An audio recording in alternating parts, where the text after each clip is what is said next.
তো বেসিক্যালি চ্যাপ্টারটা যারা ডাব্লিউবিসিএস দেবে স্টেটে বা মিসলেনিয়াস দেবে তাদের জন্য ইম্পর্টেন্ট, খুবই ইম্পর্টেন্ট যারা রেল দেবে, কারণ রেলওয়েতে আমরা জানি সায়েন্স অনেকটা বেশি আসে, গ্রুপ ডি বা এনটিপিসি।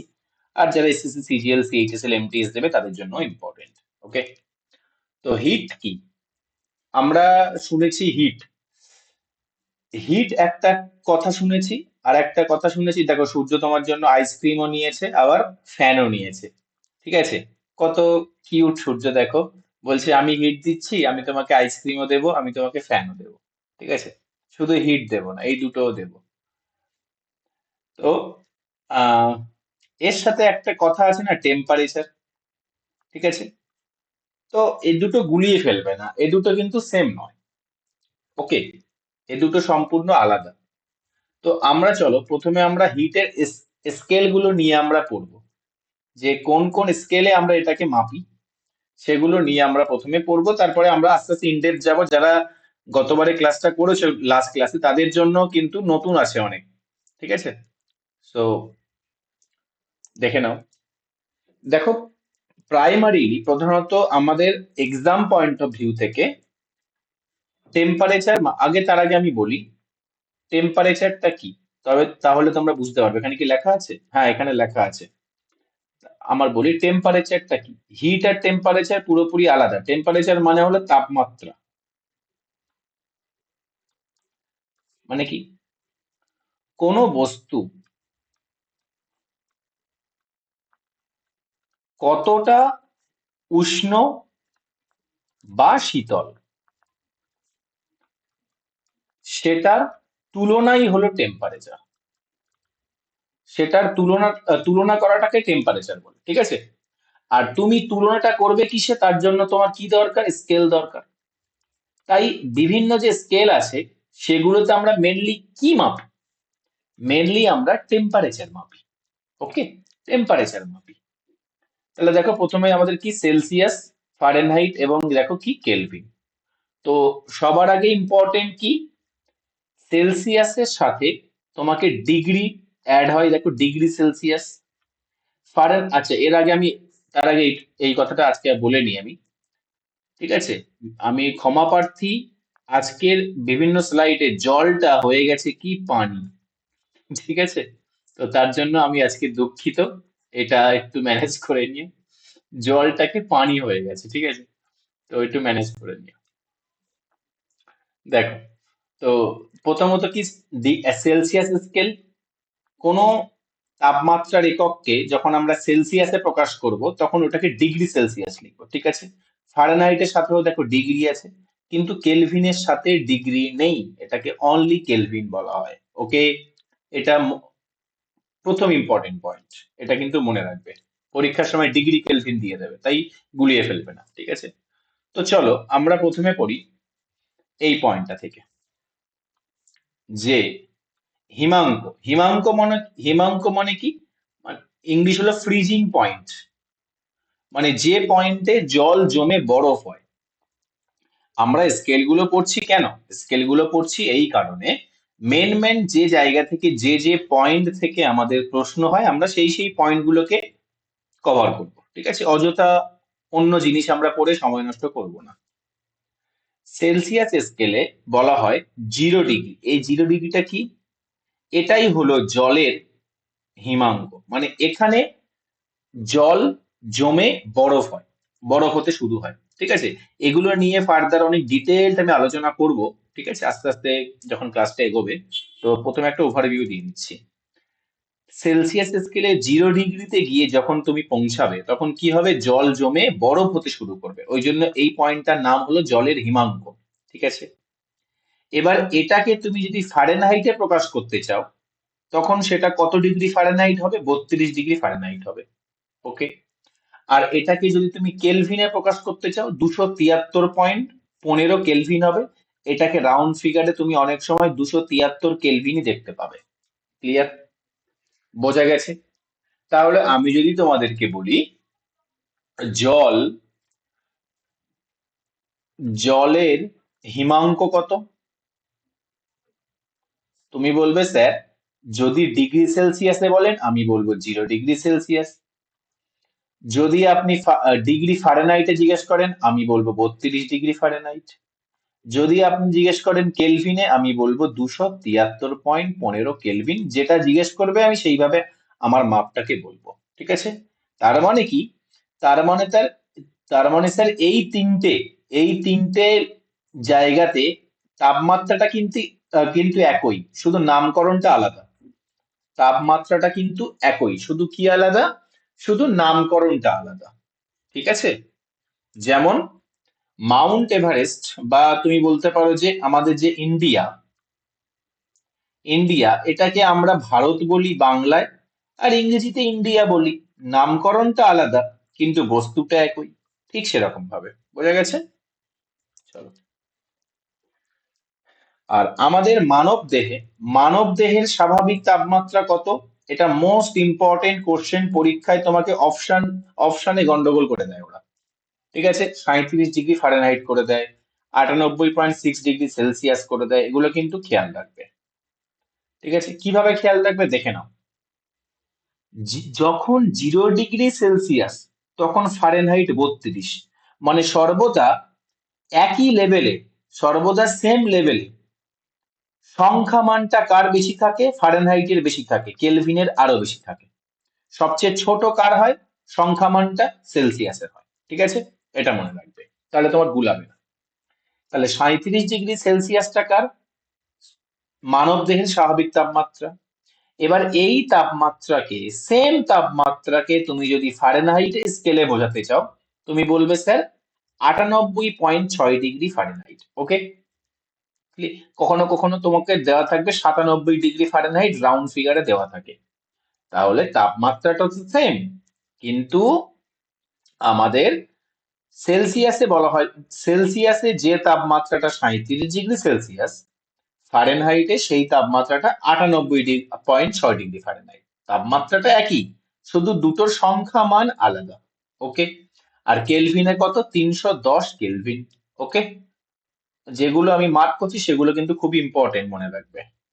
এবারে জলের হিমাঙ্ক হলো, তাহলে স্যার জল কত ডিগ্রিতে ফুটতে শুরু করবে, বয়লিং পয়েন্ট কত হবে?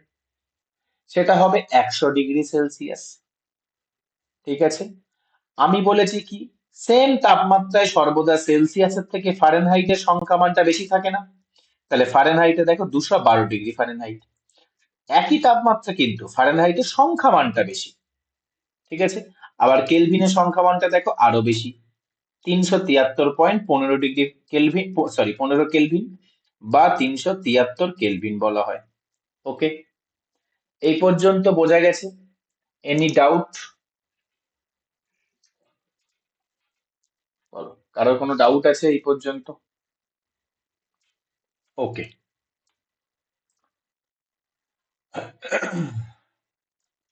চলো, এবারে এটা হলো আমরা মানবদেহের স্বাভাবিক তাপমাত্রা পড়লাম, জলের হিমাঙ্ক মানে জল কখন বরফ হতে শুরু করবে, আর জল কখন স্ফুটনাঙ্ক মানে জল কখন আমাদের হতে শুরু করবে, ফুটতে শুরু করবে। ঠিক আছে? এবারে এগুলো নিয়ে না আমি অনেক ডেপথে যাব, শুধু ক্লাসটা ধীরে সুস্থে কুল মাইন্ডে দেখতে থাকো, কোনো নোট করতে হবে না, কিচ্ছু করতে হবে না। ঠিক আছে? কুল মাইন্ডে দেখতে থাকো। এবারে এখানে দেখো একটা পয়েন্ট আছে, সর্বনিম্ন তাপমাত্রা। সর্বনিম্ন তাপমাত্রা মানে কি? সর্বনিম্ন তাপমাত্রা মানে হলো, তুমি মনে করো একটা পাত্রে তুমি জল রেখেছো। ওকে? তুমি কি রেখেছো? তুমি জল রেখেছো। ঠিক আছে? ঠিক আছে? এবারে তুমি এটাকে উষ্ণতা দিতে শুরু করেছো। উষ্ণতা দিতে শুরু করেছো, তো জলটা তো ধীরে ধীরে বাষ্প হয়ে যাবে। জলটা তো ধীরে ধীরে বাষ্প হয়ে যাবে। ঠিক আছে? যে জায়গাতে গিয়ে যে জায়গাতে গিয়ে পুরো জলটাই বাষ্প হয়ে যাবে, পুরো জলটা পুরো জলটা বাষ্প হয়ে যাবে। ঠিক আছে? মানে কি তোমার, সরি আমি কি বলছি, বাষ্প বলছি কেন, ধুর, গাধা। আমি তো পরম শূন্য উষ্ণতা পড়াচ্ছি, 1 মিনিট দাঁড়াও, চার্জারটা দিয়ে দিই। চার্জারটা কানেক্ট করবি।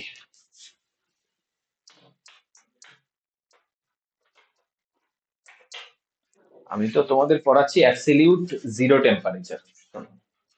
এটার নাম কি? এটার নাম হলো অ্যাবসলিউট জিরো টেম্পারেচার। আমি এখানে লিখে দিচ্ছি।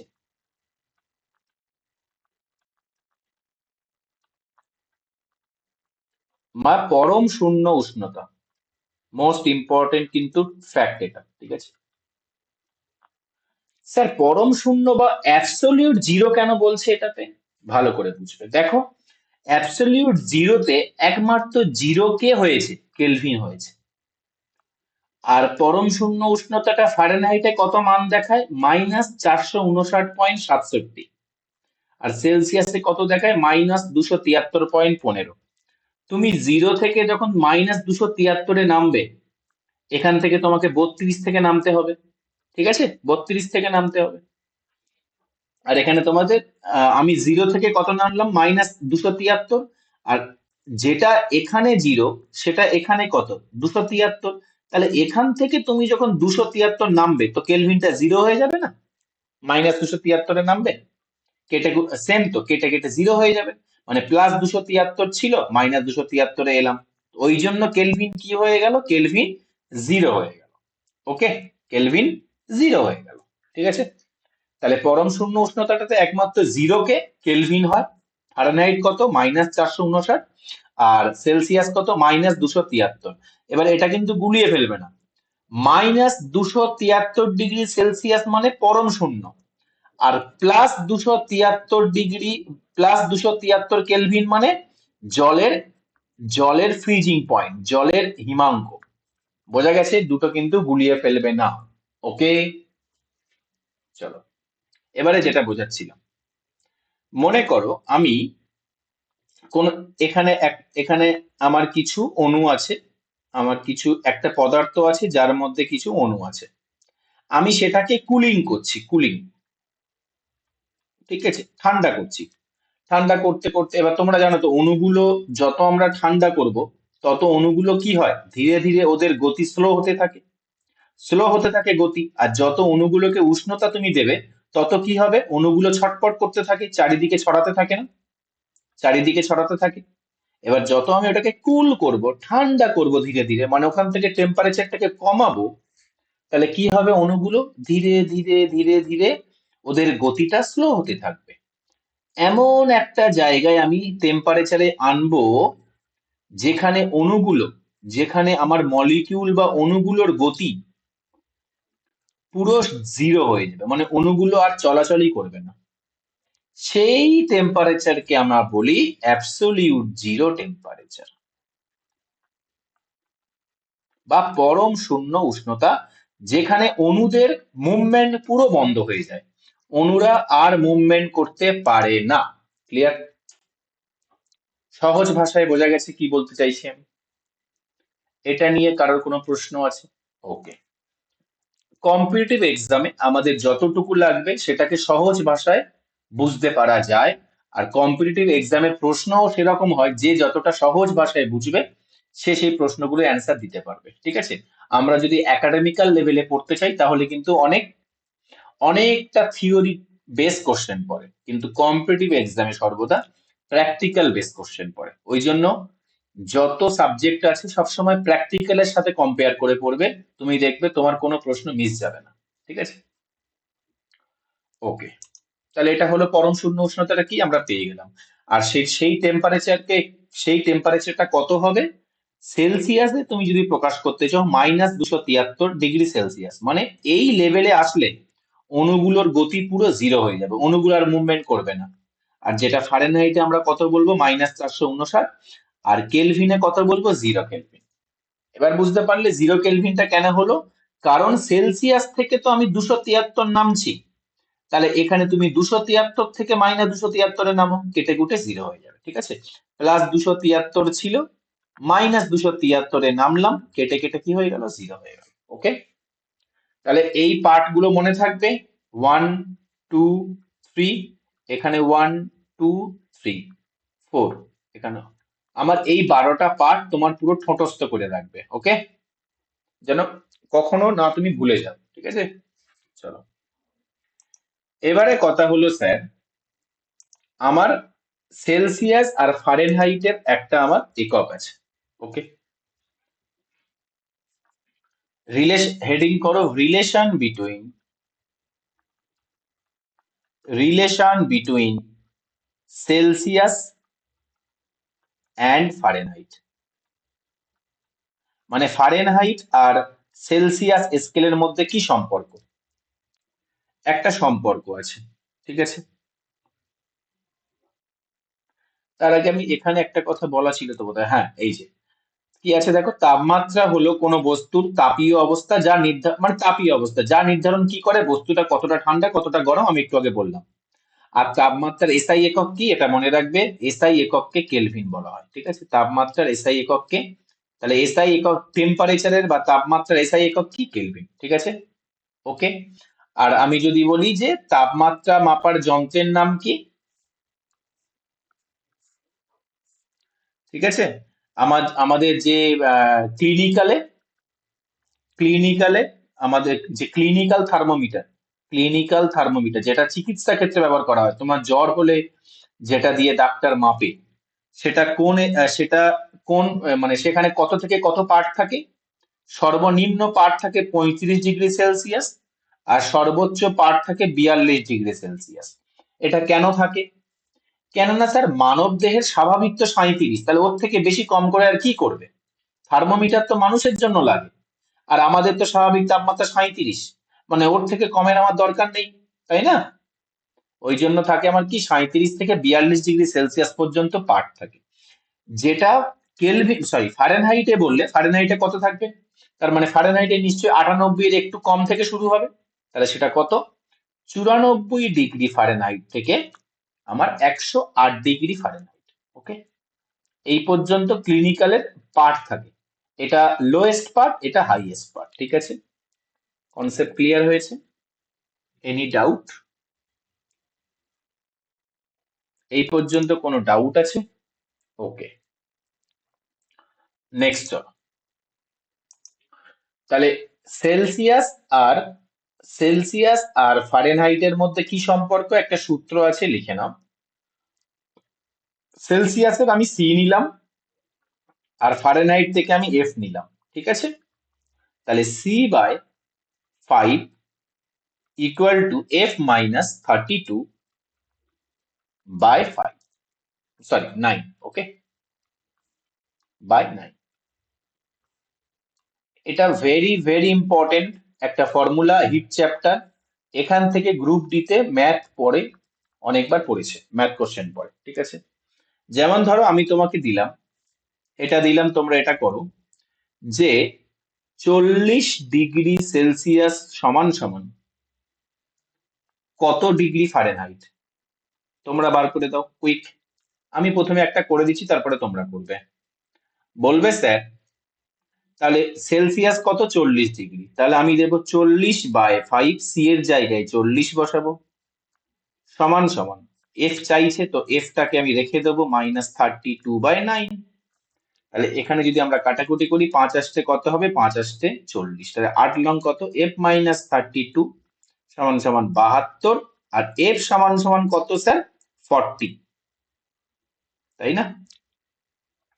এফ সমান সমান 40 কেন? ওটা তো গিয়ে প্লাস হবে, 104। 104, তাহলে যেটা আমার 40°C সেটা ফারেনহাইটে গিয়ে কত হবে? 104°F হবে। ক্লিয়ার? ম্যাথটা বোঝা গেছে? এবার তোমরা আমাকে একটা করে দাও, সেটা লেখো -40°C সমান সমান কত ডিগ্রি ফারেনহাইট? কুইক করো, দেখি কে আগে করতে পারে। এটা একটা খুব ইম্পর্টেন্ট পার্ট, এখান থেকে পরীক্ষায় কোশ্চেন আসে। -40ই হবে। ওকে, যারা অফলাইনে আছো ওদেরকে আমি করিয়েছিলাম এর আগে, তাই তোমরা হ্যাঁ দাদা, অ্যান্সার করো। -40 হবে। -40 হবে? হুম। কি বলছে? তাহলে আমি বসাবো -40/5, C/5 মানে -40/5 সমান সমান F-32/9। আমি যখন এটাকে কোনাকুনি এটাকে করব, 5×8 = 40, তাহলে -72 সমান সমান f - 32। তাহলে f সমান সমান কত হবে? -72 + 32 মানে আমার -40। স্যার এই এমন একটা পার্ট এলো যেটা সেলসিয়াসে যা ফারেনহাইটেও কি তাই। ওকে, এই দুটো কি সেম। সো আমরা এখান থেকে বুঝে গেলাম, কি বুঝলাম? আমি এখান থেকে বুঝে গেলাম যে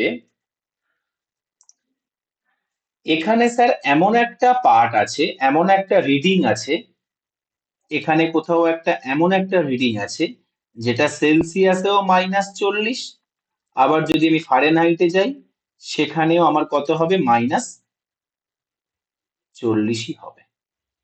ওকে, ক্লিয়ার? তাহলে -40 ডিগ্রি, -40 ডিগ্রি সেলসিয়াস সমান সমান -40 degree Fahrenheit. Most important concept, ঠিক আছে? এবার তোমাদের মনে হবে স্যার যদি ভুলে যাই আমি কি করব, যে কত ডিগ্রিতে গিয়ে সেলসিয়াস আর ফারেনহাইট সমান হচ্ছে? তুমি যদি ভুলে যাও, তুমি কিভাবে, তুমি এইভাবে ফর্মুলা ইউজ করবে, যে ধরে নি এক্স পার্টে গিয়ে ওরা সমান, তাহলে আমি কি করব? এক্স বাই 5 সমান সমান x - 32/9। আমি সি আর এফ মনে করি এক্স এক্স পার্টে গিয়ে সমান, তাহলে আমি সি এর মানও এক্স ধরলাম, এফ এর মানও এক্স ধরলাম। তো এটা করে দেখবে এক্স এর মান কত বেরিয়ে যাবে? -40 ডিগ্রি। যদি তুমি ভুলে যাও এইভাবে বার করে নেবে। ওকে, ক্লিয়ার? তাহলে -40 ডিগ্রিতে আমার কি হলো? আমার সেলসিয়াস আর ফারেনহাইট তাপমাত্রা কি স্কেল সমান হলো। ক্লিয়ার? এখানে বোঝা গেছে? এই পর্যন্ত কারোর কোনো প্রশ্ন আছে? ওকে, এটা কিন্তু খুব ইম্পর্টেন্ট একটা ফর্মুলা, ঠিক আছে? চলো, এবারে যদি তোমার কাছে কখনো এরকম পড়ে যে স্যার আপনি তো পড়ালেন সেলসিয়াস আর ফারেনহাইট পড়ালেন, এবার যদি এরকম পড়ে যে relation between degree celsius and kelvin আর ডিগ্রি সেলসিয়াসের মধ্যে যদি আমার রিলেশনের প্রয়োজন হয়, তাহলে কি করব স্যার? এখান থেকে দেখো আমি তোমাকে বলে দিচ্ছি। যখন সেলসিয়াস 0 ডিগ্রি আছে তখন কেলভিন কত? তখন কেলভিন 273। মানে কি? কেলভিনকে 273 কমিয়ে দিলে জিরোতে চলে আসবো। কেলভিন কত বেশি? 273 বেশি না? তাহলে কেলভিনের থেকে 273 মাইনাস করে দিলে কোথায় আসবে? সেলসিয়াস চলে আসবে না? তাহলে কি হলো স্যার? সেলসিয়াস সমান সমান কেলভিন থেকে 273.15 কমিয়ে দেন। ওকে, ব্যাস।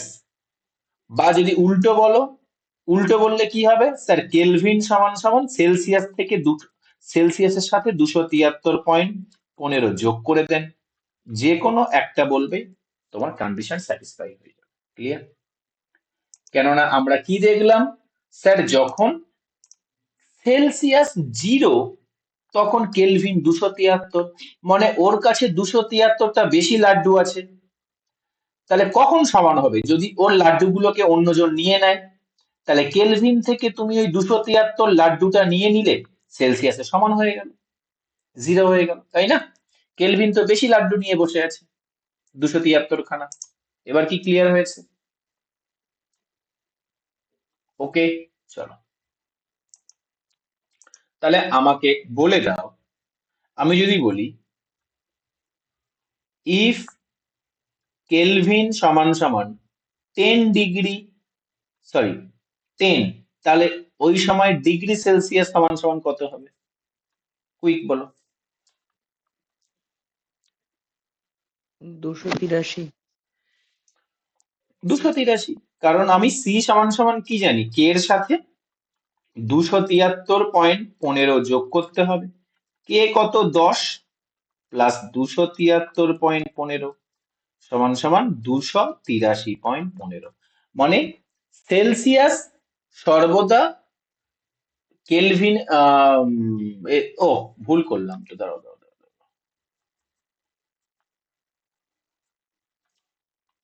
সি সমান সমান কি জানি, কে মাইনাস 273.15, কে কত, কে 10 মাইনাস 273.15, তাহলে কত হবে, মাইনাস 263.15 হবে।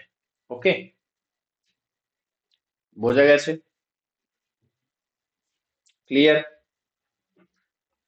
এবারে হ্যাঁ আমি স্যার তোমাকে বুঝতে যদি পেরেছি। বলি, এবারে আমি তোমাকে যদি এই প্রশ্নটা করি, ইফ 10 ডিগ্রি সেলসিয়াস হিসেবে করেছিলাম আমি তাহলে। হ্যাঁ, ইফ কে সমান সমান 0, মানে যদি কেলভিন সমান সমান 0 হয়, তখন ডিগ্রি সেলসিয়াস সমান সমান কত হবে? তোমার কাছে লজিক সিম্পল থাকবে, বলবে স্যার সেলসিয়াস মানে আমি জানি কে মাইনাস 273.15, আর কে কত, কে তো আমাকে 0 বলেছে, তাহলে 0 থেকে কোনো জিনিস মাইনাস করলে কোনো কিছুই মাইনাস হয় না, ওটাই থেকে যায়। তার মানে সেলসিয়াস সেখানে হবে 273.15 ডিগ্রি। আর দেখো, এটাই আমরা যে প্রুফ করলাম, এটা আমরা এখানে পেয়ে গেছি। যখন কেলভিন 0, তখন সেলসিয়াস কত, মাইনাস 273.15 ডিগ্রি, তাই না? ঠিক আছে, এ পর্যন্ত কারোর কোনো ডাউট আছে, কোনো প্রশ্ন আছে? ঠিক আছে, এনিওয়ান? ওকে, চলো এবারে আমরা পড়ব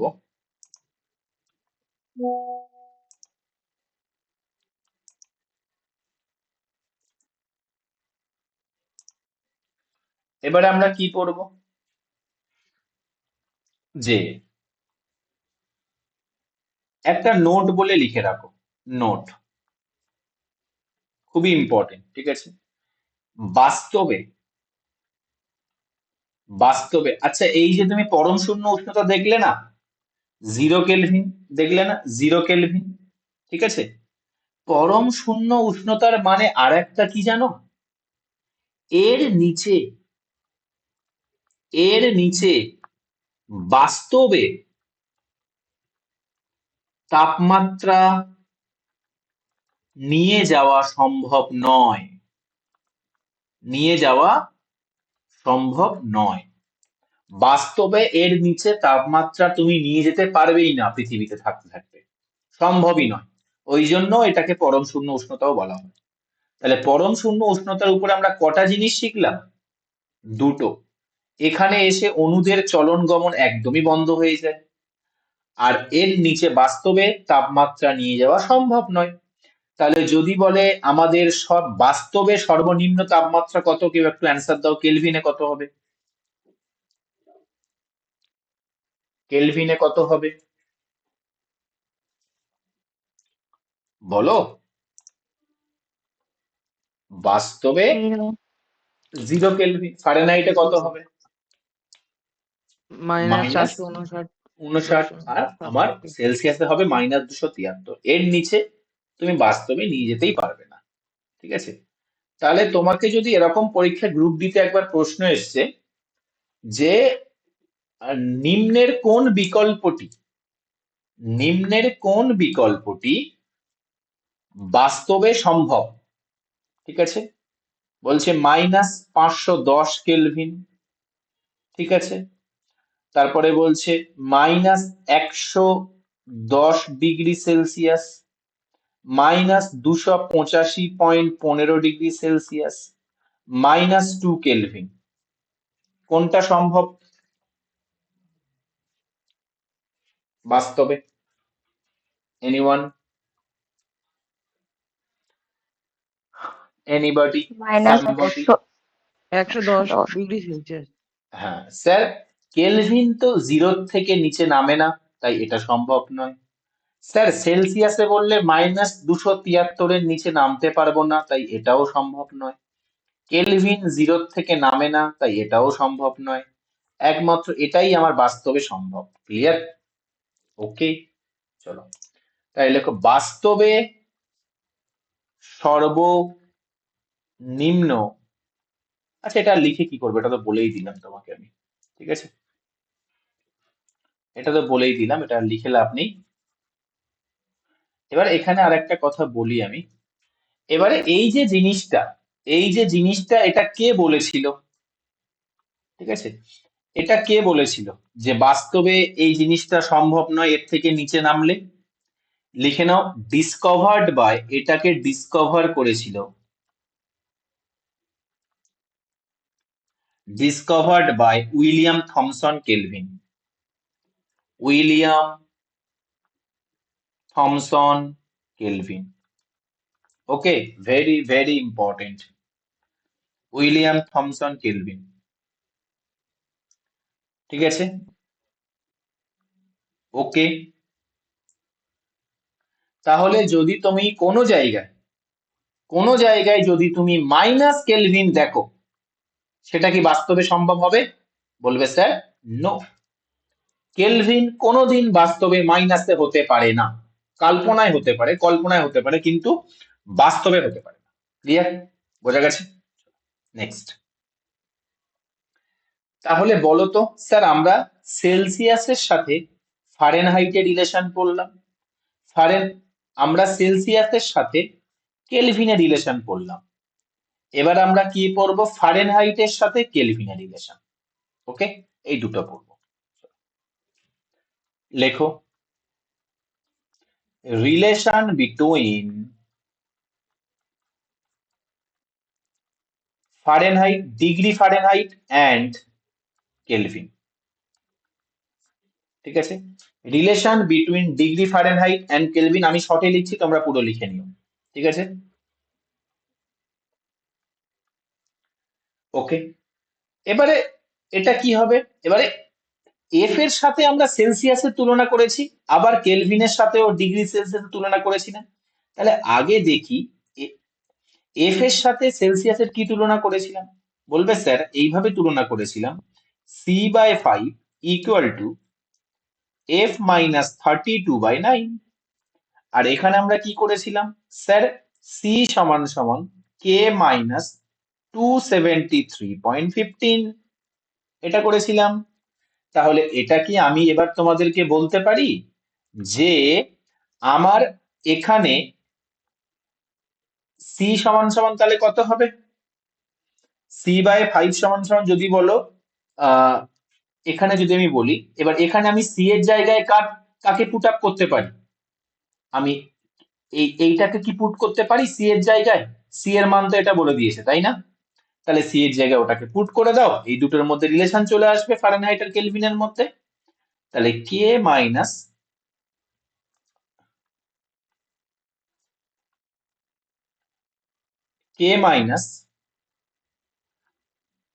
273.15, ওকে, বাই 5 সমান সমান কত হবে? এটা লিখে দাও, F-32/9। ক্লিয়ার? ওকে, ওকে আছে। এবারে আমি যদি তোমাকে বলি কোন পাঠে বা কোন স্থানে গিয়ে ডিগ্রি ফারেনহাইট সমান সমান কেলভিন হবে, কি হবে তোমার অ্যান্সার? বলবে স্যার আমি মনে করি এক্স পার্টে, এক্স পার্টে, এক্স পার্টে কি হবে? ডিগ্রি ফারেনহাইট সমান সমান কেলভিন সমান সমান এক্স, এক্স পার্টে গিয়ে দুজন সমান হবে। তাহলে তুমি এখানে কে এর জায়গায় এক্স পুট করো, X-273.15 বাই 5 সমান সমান X-32/9। এই ইকুয়েশনটা যখন তুমি সলভ করবে তখন তোমার এক্স এর মান আসবে তোমার 574.25। কেন করলাম এটা? এটার কারণ আছে। তাহলে এই পাঠে গিয়ে কি হয়? ডিগ্রি ফারেনহাইট যা হয় কেলভিনও তাই হয়, মানে এই দুটো ইকুয়াল হয়। ওকে, এই দুটো পরস্পর সমান হয়। এবারে একটা কথা বলছি, ভালো করে মন দিয়ে শুনবে বা নোট করে রাখবে। এই যে পার্টটা আমরা পড়লাম, 574.25, এটা সমান সমান ডিগ্রি ফারেনহাইটে যা হয় কেলভিনেও তাই হয়। এটা পড়লাম না? লিখে রাখুন নোট করে। বাস্তবে এই পাঠ বা এই তাপমাত্রা, টেম্পারেচার সম্ভব নয়। এটা বাস্তবে আনা সম্ভব নয়। ওকে, বোঝা গেছে? এই তাপমাত্রাটা বাস্তবে আনা সম্ভব নয়। এর আগেই পৃথিবী ধ্বংস হয়ে যাবে, মানে পৃথিবী পুরো সম্পূর্ণ ছাই হয়ে যাবে। এর আগে তুমি এই তাপমাত্রাতে যাওয়ার আগেই পৃথিবী কি হয়ে যাবে? সম্পূর্ণ ভ্যানিশ হয়ে যাবে, জ্বলে পুড়ে ছারখার হয়ে যাবে। তাই বাস্তবে এই তাপমাত্রাতে যাওয়া সম্ভব নয়। ক্লিয়ার? কিন্তু এটাকে সমীকরণে ফেলে দেখা গেছে যে এই জায়গাটাতে আমার কি হয়, কেলভিন আর ফারেনহাইট, আমার ফারেনহাইট অ্যান্ড কেলভিন ইকুয়াল হয়। ক্লিয়ার? ওকে, স্কেল 3টে নিয়ে যা যা বললাম, কারোর কোনো প্রশ্ন আছে? বোঝা গেছে পুরোটা? Any doubt? ওকে, চলো।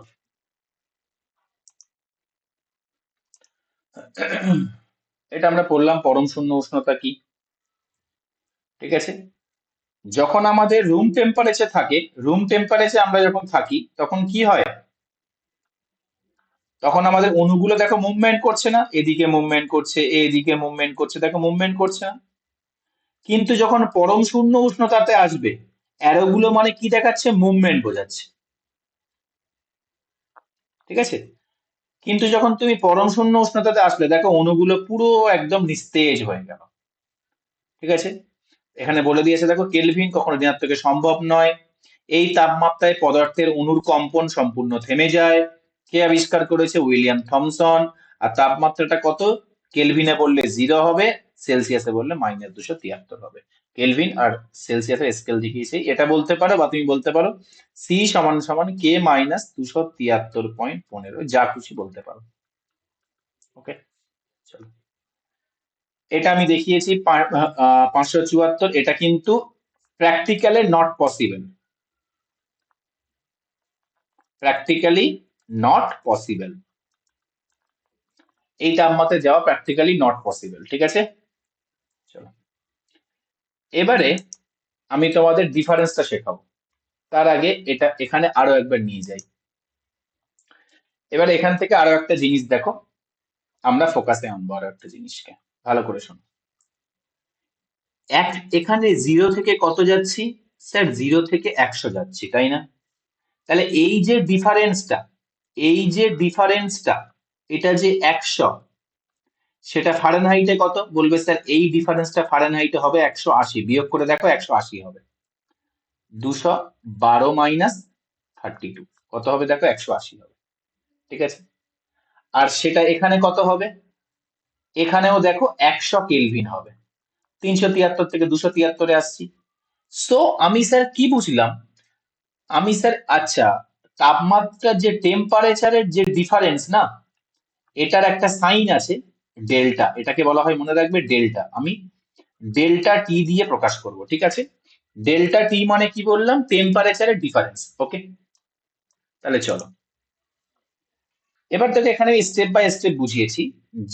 যদি আমার সেলসিয়াসের যেটা 100টা স্টেপ, তার মধ্যে দেখো ফারেনহাইটে 180টা স্টেপ আছে। তার মানে কি বোঝাচ্ছে? সেলসিয়াস, এটা ভেরি ভেরি ইম্পর্টেন্ট প্রশ্ন পরীক্ষার জন্য। ঠিক আছে, প্রচুরবার পরীক্ষা এসছে। সেলসিয়াসে তুমি যখন 1 ডিগ্রি চেঞ্জ করবে, সেটা ফারেনহাইটে 1.8 ফারেনহাইট চেঞ্জ হয়ে যায়। ওকে, কেন? কারণ আমি এদিকেও যদি 100 দিয়ে ভাগ করি, এখানে 1 আসবে, এদিকেও যদি 100 দিয়ে ভাগ করি, এখানে 1.8 আসবে। তো যে চেঞ্জটা, যে ডিফারেন্সটা এখানে 1 ডিগ্রি, সেই ডিফারেন্সটা এখানে কত? 1.8 ডিগ্রি ফারেনহাইট। ওকে, ক্লিয়ার? তাহলে তোমরা আমাকে বলে দাও, নর্মাল একটা আমি তোমাদের প্রশ্ন করছি, তাহলে এটা কি বললাম, কেউ একজন বলো, এটার মানে কি বললাম? ক্লাসের মধ্যে ইন্টারাকশন থাকলে ভালো লাগবে। এটার মানে কি বললাম? ডেল্টা টেম্পারেচার ডেল্টা টি। এটার এমনি নর্মাল ভাষায় কি বলবো?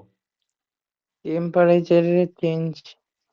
টেম্পারেচারের চেঞ্জ বা ডিফারেন্স। তাহলে টেম্পারেচারের চেঞ্জ বা ডিফারেন্স মানে কি?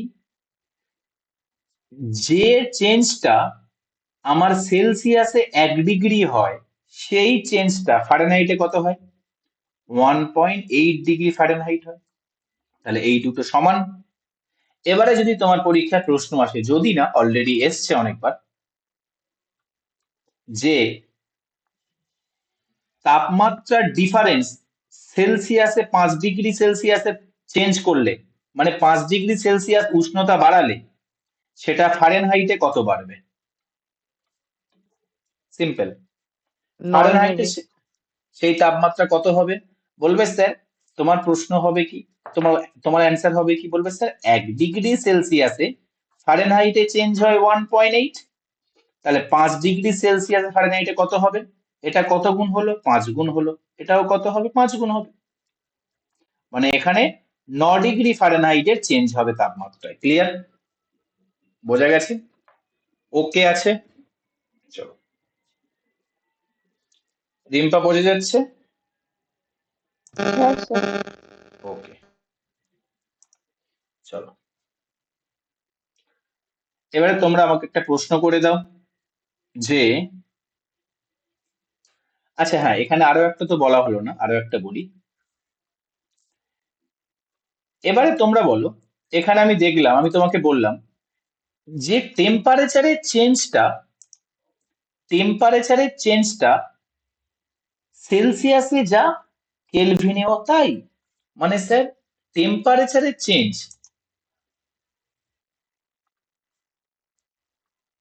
এখানে আমার টেম্পারেচারের চেঞ্জটা যদি 100 সেলসিয়াসের 100 পার্ট সেলসিয়াসে যদি হয়, সেটা 180 পার্ট কোথায় হয়? ফারেনহাইটে হয়। আবার 100 পার্ট কেলভিনে হয়। এর মানে কি, এবার যদি আমি সবকটাকে 100 দিয়ে ভাগ করি, মানে স্যার 1 ডিগ্রি সেলসিয়াসে চেঞ্জ হলে 1.8 ফারেনহাইটে চেঞ্জ হবে, আবার 1 কেলভিনে চেঞ্জ হবে। মানে সেলসিয়াসের সাথে যদি আমি কেলভিনের তুলনা করি তো আমার সেম চেঞ্জ হবে। ক্লিয়ার? তাহলে এবার যদি তোমার কখনো পরীক্ষায় প্রশ্ন আসে যে 50 ডিগ্রি সেলসিয়াসের চেঞ্জ করা হলে, তাপমাত্রা চেঞ্জ করা হলে কেলভিনে কত হবে? বলবে স্যার কেলভিনেও কত হবে? 50 কেলভিন হবে। ওকে, কারণ তাপমাত্রার ডিফারেন্স সেলসিয়াস আর কেলভিনে পরস্পর সমান হয়। ওকে, শুধু চেঞ্জ হয় কোথায়? 1.8, মানে কোনটা হয়? ফারেনহাইটটা হয়। এটা কোনো কনফিউশন এখানে কারো? Any doubt? তাহলে আরআরবি গ্রুপ দিতে একটা প্রশ্ন এসছে, তোমরা করে দাও যে ইফ ডেল্টা টি মানে তাপমাত্রা চেঞ্জ 30 ডিগ্রি ইন সেলসিয়াস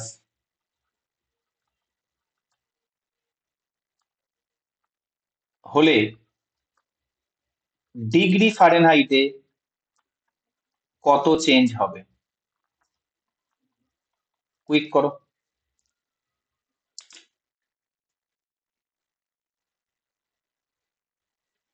54। 54। বলবে স্যার সেলসিয়াসে 1 ডিগ্রি যদি আপনি চেঞ্জ করেন, ডেল্টা টি সেলসিয়াসে 1 ডিগ্রি হলে আমার ডেল্টা টি ফারেনহাইটে কত হবে? 1.8 ডিগ্রি হবে। এখানে 30 ডিগ্রি করছেন, তো এখানে এর সাথে 30 গুণ করে দিন, তাহলে 540, একটা দশমিক করিয়ে দাও, 54 ডিগ্রি ফারেনহাইট ডেল্টা টি। ওকে, ক্লিয়ার? এ পর্যন্ত আশা করি কারোর আর কোনো কনফিউশন নেই। এরপরে আমরা দেখে নেবো, আমরা প্রায় স্কেলের এন্ডে চলে এসেছি। এরপরে আমরা দেখে নেবো আমাদের অন্যান্য স্কেল। এখানে শুধু ওয়াটারেরটা মনে রাখলে হবে, বাকি তোমার মনে রাখার দরকার নেই। ঠিক আছে? এটা কি? রিমার স্কেলে ওয়াটারের তোমার ওয়াটারের স্ফুটনাঙ্ক কত, মানে বয়লিং কত? বয়লিং 80 ডিগ্রি আর হিমাঙ্ক কত? 0 ডিগ্রি আর। তো আর একটা প্রশ্ন হতে পারে 0°C সমান সমান, মানে 0°C আমরা কি দেখেছি, হিমাঙ্কটা কার ছিল, সেলসিয়াসের হিমাঙ্ক 0°C। এখানে জলের কি হয়, জল জমে বরফ হয়। আবার রিমারেও 0°R, মানে এই দুটো একই। কিন্তু যেটা সেলসিয়াসে 100 ডিগ্রিতে গিয়ে জলটা ফুটতে শুরু করে, সেটা রিমারে 80 ডিগ্রিতে গিয়ে ফুটতে শুরু করে। কিন্তু এদের হিমাঙ্ক দুটো সেম, কিন্তু স্ফুটনাঙ্কটা আলাদা। ঠিক আছে, স্ফুটনাঙ্কটা আলাদা। ওকে। আর একটা কি আছে, র্যানকাইন স্কেল, জাস্ট এটা মনে রাখবে, এখানে ওয়াটারের স্ফুটনাঙ্ক 671, আর এখানে হিমাঙ্ক কত, 491। হিমাঙ্ক মানে যেখানে গিয়ে জল জমে বরফ হয়। ওকে। স্কেল নিয়ে কারোর কোনো প্রশ্ন? আমাদের স্কেল শেষ হয়ে গেছে।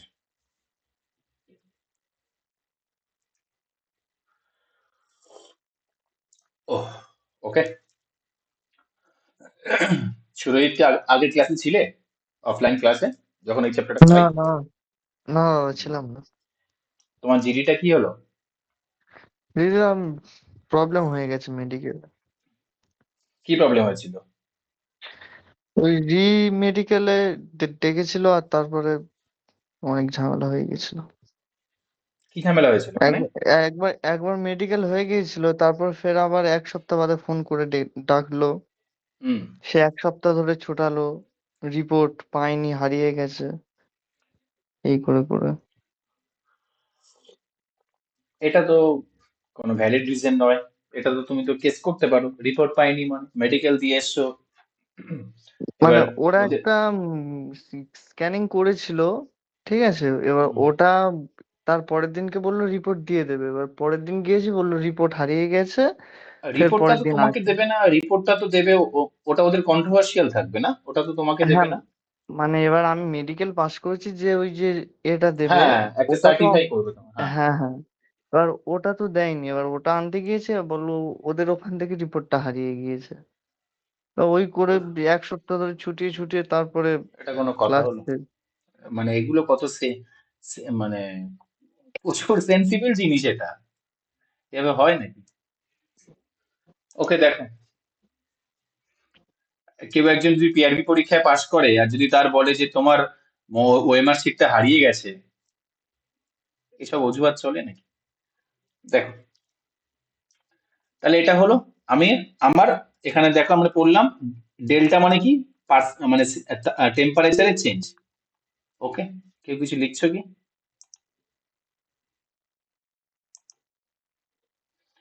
হ্যাঁ, এগুলোই তো কনস্পিরেসি। হ্যাঁ, দেখো, তাহলে সেলসিয়াসে যেটা চেঞ্জ হয় কেলভিনেও কিন্তু সেটাই চেঞ্জ হয়, কিন্তু ফারেনহাইটে যেটা চেঞ্জ হয় সেলসিয়াস তার 1.8 গুণ, মানে ফারেনহাইটের চেঞ্জটা কেমন হবে, সেলসিয়াসের 1.8 গুণ হবে। ঠিক আছে, যেটা আমরা দেখলাম। তাহলে এটাও এখান থেকে একটা কোশ্চেন ছিল, এটা ইজিলি তোমরা বের করতে পারবে। 63 ডিগ্রি ফারেনহাইট মানে সেলসিয়াসে কত হবে? বলবে স্যার 1 ডিগ্রি সমান সমান 1 ডিগ্রি সেলসিয়াসে চেঞ্জ, মানে আমার কত, ফারেনহাইটে 1.8 ডিগ্রি চেঞ্জ। এবার ফারেনহাইটে বলছে ওটা কত, 63 ডিগ্রি। তাহলে আমার সেলসিয়াসে কত হবে? ঠিক আছে, তাহলে সেলসিয়াসে কত হবে, 1/1.8 ইন্টু 63, এটা করবে, কত অ্যান্সার আসবে, 35। ওকে, চলো।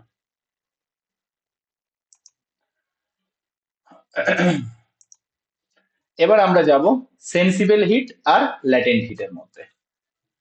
খুবই ইম্পর্টেন্ট একটা কনসেপ্ট, খুবই ইম্পর্টেন্ট একটা কনসেপ্ট। ওকে, ভালো করে বুঝবে এটা। দেখো, এখানে আমি কি করছি, এখানে আমি উষ্ণতা দিচ্ছি। ঠিক আছে, এখানে আমি কি দিচ্ছি, উষ্ণতা দিচ্ছি, এখানে উষ্ণতা দিচ্ছি। এখানে কি আছে, স্যার অনলি জল আছে। আর এখানে কি আছে, স্যার জল প্লাস বরফ আছে। এর মানে কি, এর মানে আগে শুধু বরফ ছিল, উষ্ণতা দেওয়াতে এখন বরফ কিছুটা রয়ে গেছে, ওটাও গলছে, আর কিছুটা বরফ অলরেডি জল হয়ে গেছে। তো স্যার তাহলে এটা সেন্সিবল হিট কেন আর এটা ল্যাটেন্ট হিট কেন? মানে লীন তাপ কেন, এটা সংবেদনশীল তাপ কেন, মন দিয়ে বোঝো। যখন, এর আগে আমি তোমাদের একটা বলি, টেম্পারেচার লিখে নেবে খাতায়। টেম্পারেচার দুটো কাজ করে, ঠিক আছে? কি কি? এর একটা কাজ হলো উষ্ণতা, সরি টেম্পারেচার বলছি, হিট।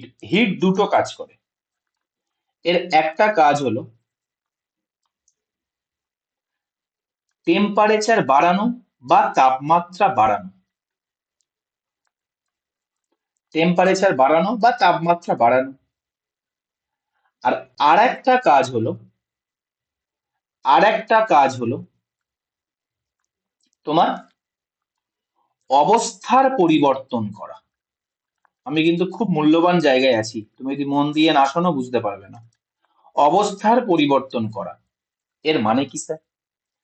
আগে আমি এই কথাটা বলি, যখন তোমার টেম্পারেচার চেঞ্জ করছে তখন অবস্থার পরিবর্তন হবে না, ওকে? আর যখন অবস্থার পরিবর্তন হচ্ছে তখন লেখো, very very important fact, temperature change বা টেম্পারেচার চেঞ্জ হয় না। Very very important point. তার মানে কি? এবার এখানে এসো, এখানে কি ছিল? অনলি জল ছিল। কোনো কি বরফ ছিল? না স্যার, অনলি জল। তুমি এখান থেকে হিট দিচ্ছ, তো জলটা কি পুরোপুরি গ্যাসীয় হয়ে যাচ্ছে? No sir. মানে জলের অবস্থার কি চেঞ্জ হচ্ছে? No sir. ওই জন্য টেম্পারেচার আগে 20 ছিল, এখন কত হয়ে গেছে? 60 ডিগ্রি হয়ে গেছে। তাহলে যে তাপমাত্রাটা কেবল টেম্পারেচার বাড়ায় সেই তাপমাত্রাকে বলা হয় তোমার আহ, সংবেদন, সেন্সিবল হিট। তাহলে সেন্সিবল হিট এর কাজটা কি? এ কেবল টেম্পারেচার বাড়ায়, এ অবস্থার পরিবর্তন করায় না। তাহলে আমার বলো, এই যে চিত্রটা তোমরা দেখছো বাম সাইডে, যেখানে জলটাকে গরম করা হচ্ছে, এখানে তাপমাত্রা বাড়ছে আর তাই জলের অবস্থার পরিবর্তন হচ্ছে না। পদার্থের কটা অবস্থা বলবে স্যার? 3টে, সলিড, লিকুইড আর গ্যাস। এখানে তো লিকুইডই আছে, ওই জন্য কি দেখো টেম্পারেচারে চেঞ্জ হচ্ছে, মানে টেম্পারেচার বাড়ছে। তাই এই হিটটাকে আমরা কি বলবো? সেন্সিবল হিট বা সংবেদনশীল তাপ। ক্লিয়ার? এইবারে এসো লিন তাপে। এখানে কি হচ্ছে দেখো ভালো করে, স্যার এখানে না 0 ডিগ্রি সেলসিয়াসেই দেখছি কোনো তাপমাত্রা তো বাড়ছে না, কিন্তু দেখছি বরফ গলে জল হচ্ছে, হিট দেওয়ার ফলে বরফ গলে জল হচ্ছে। মানে স্যার এখানে কি হচ্ছে? এখানে স্যার ও বাবারে, ধুর, অবস্থার পরিবর্তন করছে। যেহেতু এক এই স্টেজে এখন অবস্থার পরিবর্তন হচ্ছে, তাই তাপমাত্রার কোনো চেঞ্জ থাকে না। মানে 0 ডিগ্রি তাপমাত্রাটা আছে, তাপমাত্রা কিন্তু ওর মধ্যে বাড়ছে না। আর যে তাপমাত্রা এই ঘটনাটা ঘটায়, শুধু অবস্থার পরিবর্তন করায়, সেটাকে বলা হয় লিন তাপ। বোঝা গেছে না যায়নি? সেটাকে বলা হয় লিন তাপ বা ল্যাটেন্ট হিট। আমি কি বোঝাতে পারলাম? না বুঝতে পারলে বলো।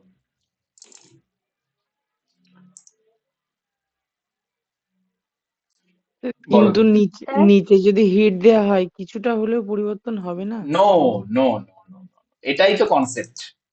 This is the concept. এই কনসেপ্টটা আমাদের জানা, মানে সাধারণত সবাই ভুল জানে। মনে করো, আচ্ছা। ভালো করে শোনো, এবার তোমাকে আমি গল্প বলছি একটা। হুম হুম। মনে করো তুমি একটা পাত্রে গ্যাসে পাত্রটা বসিয়েছো, বা তুমি উনুনে পাত্রটা বসিয়েছো, তুমি হিট দিলে জলের পাত্র, ঠিক আছে? আমি তোমাকে এখানে এঁকে এঁকে বলি, তাহলে সুবিধা হবে। তুমি একটা পাত্র বসিয়েছো, এখানে কি আছে? এখানে জল আছে, ওকে?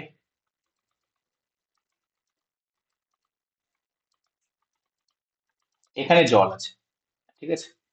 এবারে মনে করো এ নর্মালি 5 ডিগ্রি সেলসিয়াসে আছে, ঠিক আছে, একদম ঠান্ডা জল আছে। এবারে তুমি এর কি করলে, তুমি এটাতে হিট দিলে, তুমি এটাতে হিট দিচ্ছ, তাহলে কি হলো, এই যে তাপমাত্রাটা চেঞ্জ হতে হতে হতে হতে হতে হতে হতে হতে যখনই 100 ডিগ্রিতে পৌঁছালো, ততক্ষণ কি কিন্তু তোমার তাপমাত্রা বাড়ছে, দেখো তাপমাত্রা বাড়ছিল, জল প্রচন্ড গরম হচ্ছে। 100 ডিগ্রিতে যখনই পৌঁছালো, তখন জল কি হচ্ছে, জল ফুটতে শুরু করছে, তাই না? তখন থেকে কি হচ্ছে, জল ধীরে ধীরে ধীরে ধীরে গ্যাসীয় আকারে লিকুইড থেকে গ্যাস হতে শুরু করছে। ওই জন্য যখন জল ফোটা শুরু করে, ওই স্টেজে আসার পরে আমাদের সমতল ভূমিতে কি হয়, 100 ডিগ্রি সেলসিয়াসে জল ফুটতে শুরু করে। 100 ডিগ্রি সেলসিয়াসে এসে জল কি হয়, জল ধীরে ধীরে ধীরে ধীরে গ্যাস হতে থাকে। আর ওই জন্য 100 ডিগ্রি সেলসিয়াসের পরে তুমি যতই হিট দাও না কেন, তাপ আর বাড়বে না, কেবল অবস্থার পরিবর্তন হবে। বোঝা গেছে? যে স্টেজে গিয়ে অবস্থার পরিবর্তন হতে শুরু করছে, সেখানে আর টেম্পারেচার বাড়ে না। তখন কে কাজ করছে, তখন ল্যাটেন্ট হিট লিন তাপ কাজ করছে, আর সংবেদনশীল তাপ আর কাজ করতে পারছে না, মানে আর টেম্পারেচার বাড়াতে পারছে না। ওকে, কনসেপ্ট বোঝা গেছে? ঠিক, এবার আমি রিভার্সে বলছি, দেখো, এবার আমি রিভার্সে বলছি। এবার মনে করো আমার এখানে -5 ডিগ্রি সেলসিয়াস ছিল, আমার কিছু এখানে কি ছিল, কিছু বরফ ছিল, ঠিক আছে, আমার কিছু বরফের টুকরো ছিল।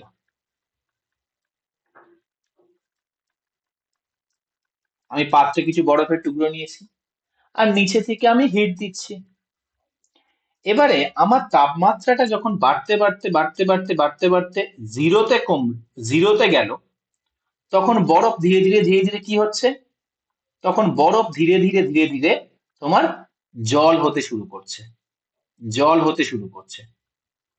ওকে, যখনই অবস্থার পরিবর্তন শুরু হলো, যেখানে গিয়ে আর তাপমাত্রা বাড়বে না, এবার অবস্থার পরিবর্তন হবে, স্টেটের চেঞ্জ হবে, ঠিক আছে। তাহলে তোমরা আমাকে বলো একটা জিনিস, 5 ডিগ্রি থেকে 100 ডিগ্রি যাওয়া পর্যন্ত ল্যাটেন্ট হিট কাজ করছিল নাকি সেন্সিবল হিট কাজ করছিল, বলো দেখি। লিন সেন্সিবল তাপ, হিট কাজ করছিল। Very good. এই স্টেজে সেন্সিবল হিট কাজ করছিল, ল্যাটেন্ট হিট কাজ কিন্তু করেনি। এবার যখন এখানে গিয়ে 100 ডিগ্রি সেলসিয়াসে গিয়ে যখন জলটা ফুটতে শুরু করলো, এখানে কোন হিটটা কাজ করছে এবার, ওখানে বলবে ল্যাটেন্ট হিটটা কাজ করছে। বলবে স্যার এখানে ল্যাটেন্ট হিট কাজ করছে, এখানে কিন্তু আর সেন্সিবল হিট কাজ করছে না। ওকে, ক্লিয়ার? এটুকু বোঝা গেছে কি বলো? এখান থেকে অনেক মূল্যবান মূল্যবান কোশ্চেন হয়। কি কোশ্চেন হয় দেখো, তোমাদেরকে অনেকবার এটা পরীক্ষা প্রশ্ন হয় যে, এটা যদিও চাপের সাথে রিলেটেড, আমি একটু পরে নেব এটা, এখন এখন নেব না, থাক, কোথায় আছে, দেখি দেখি দেখি দেখি দেখি, হ্যাঁ আমি নিয়েছি, এখানে আছে, ঠিক আছে, আমি পরে বলছি এটা, ঠিক আছে, এটা প্রেশারটা বলতে হবে তারপরে। দেখো, এবারে আমি একটা গ্রাফ নিয়েছি, এই গ্রাফটা দেখো, মনে করো তোমার কাছে আইস আছে, তোমার কাছে আইস আছে, ঠিক আছে, এখানে কোথাও একটা মাইনাস, আমি মনে করছি এটা, এটা আমার -20 ডিগ্রি সেলসিয়াস, এখানে একটা বরফ আছে, একটা বরফ আছে, আমি বরফটাতে তাপ দিচ্ছি, আমি বরফটাতে তাপ দিচ্ছি, এটা সরি হিট দিচ্ছি, তাপ বা হিট একই, এটা হিটের দিক, এটা টেম্পারেচারের দিক। আমি ধীরে ধীরে হিট দিচ্ছি, ফলে টেম্পারেচারও বাড়ছে, টেম্পারেচার কি হচ্ছে, টেম্পারেচারও আমার টেম্পারেচারও কি হচ্ছে, টেম্পারেচারও বাড়ছে, আবার হিটও বাড়ছে। তাহলে এখানে যখন এলো আমার কোথায় পৌঁছলো, 0 ডিগ্রিতে পৌঁছে গেল। তাহলে তোমরা আমাকে বলো এই পর্যন্ত কোন হিট কাজ করেছে, এই পর্যন্ত এই স্টেজটাতে, সেন্সিবল হিট। এই স্টেটাসে সংবেদন তাপ বা সেন্সিবল হিট কাজ করেছে। আর যখনই এই স্টেজে আসলো, বরফ এখন গলছে, কিছু বরফ কিছু জল, কিছু বরফ কিছু জল, এই স্টেজে গিয়ে কি হচ্ছে, বরফটা আছে জলও আছে, মিক্সড আছে, ওয়াটার প্লাস আইস। তাহলে এখানে কে কাজ করছে, বলবে স্যার এখানে ল্যাটিন হিট কাজ করছে। এই স্টেজে যাওয়ার পরে, পুরো জল হয়ে গেল, সব বরফ গলে জল হয়ে গেল। তাহলে এবার কে কাজ করবে, আবার তাপ দিলে কে কাজ করবে, এবার তো আবার টেম্পারেচার বাড়বে না। দেখো, যখন বরফ আছে জল আছে তখন কিন্তু টেম্পারেচার বাড়েনি, টেম্পারেচার কিন্তু আর উপরে উঠছে না, একটা নির্দিষ্ট জায়গায় থেকে যাচ্ছে। দেখো, আবার যখন জল হয়ে গেল তখন এবার টেম্পারেচার বাড়ছে, দেখো উপরে উঠছে। আবার যখন জলটা গিয়ে যখন আমার এখানে গ্যাস হয়ে গেল তখন দেখো আবার টেম্পারেচার বাড়ছে না, আবার এবার এখানে কি আছে, এখানে আছে ওয়াটার প্লাস গ্যাস, ওই জন্য টেম্পারেচার বাড়ছে না। মানে এখানে অবস্থার পরিবর্তন হচ্ছে, তাই লিন তাপ কাজ করছে। আর এই জায়গায় কে কাজ করছিল, টেম্পারেচার বাড়ছে তো, তাহলে সেন্সিবল হিট কাজ করছিল। ওকে, আর এখানে গিয়ে তাহলে কে কাজ করছে, এখানে গিয়ে ল্যাটেন্ট হিট কাজ করছে। এবার যখন আবার গ্যাস হয়ে গেল, তো এবার গ্যাসটা আবার, এবার কি হচ্ছে, একটা একটা স্টেজ চলে এলো, মানে অনলি গ্যাস। তখন কি হচ্ছে, তখন আবার সেন্সিবল হিট কাজ করছে, মানে তাপমাত্রা আবার বাড়ছে। বলো, বোঝা গেছে? ক্লিয়ার? তাহলে পরীক্ষার প্রশ্ন হচ্ছে এটাই। এবার এটাই তোমার পরীক্ষায় প্রশ্ন পড়েছে বেশি, মানে কোনো বড় হাই ফাই পরীক্ষা নয়, গ্রুপ বি পরীক্ষায় প্রশ্নটা পড়েছে যে জল থেকে বাষ্প হতে লিন তাপ এবং সংবেদনশীল তাপ কেমন ভাবে পরিবর্তিত হয়। অপশন এ তে ছিল সংবেদনশীল তাপ লিন তাপে চেঞ্জ হবে, তারপরে আবার সংবেদনশীল তাপ, আবার লিন তাপ, আবার সংবেদনশীল তাপ। এটা কি ঠিক? এটা কি ঠিক? বলবে স্যার এখানে কি হবে, প্রথমে কি, প্রথমে আমার সংবেদনশীল তাপ, সংবিধান, তারপরে কি তাপ, তারপরে তারপরে ল্যাটিন আমার, আর তাপমাত্রা বাড়ছে না, এবার অবস্থার পরিবর্তন হচ্ছে, ল্যাটেন্ট হিট।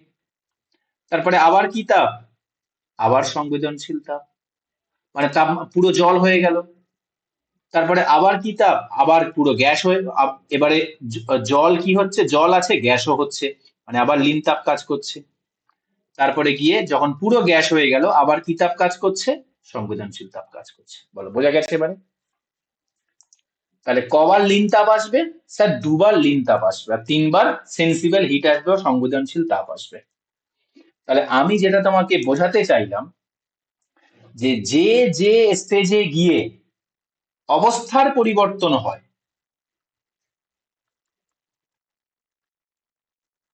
সেখানে তাপমাত্রা কিন্তু বাড়ে না, তাপমাত্রা কনস্ট্যান্ট থাকে। আগে পুরো একটা অবস্থায় চলে আসবে, তারপরে তাপমাত্রা বাড়বে। ওকে, বলো এটা বোঝা গেছে? থামস আপ দাও, না বুঝতে পারলে প্রশ্ন করো।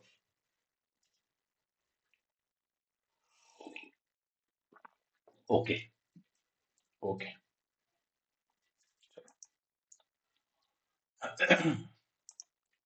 এবারে আসছি আমাদের যে এই যে সুপ্ত তাপ মানে কি, ল্যাটেন্ট হিট বা লিন তাপ, এর কি প্রভাব, ভালো করে দেখো। এগুলো সব জল পড়ে নেবে, হ্যাঁ, তার জন্য সরি, জল পড়বে, ঠিক আছে? ওকে, দেখো,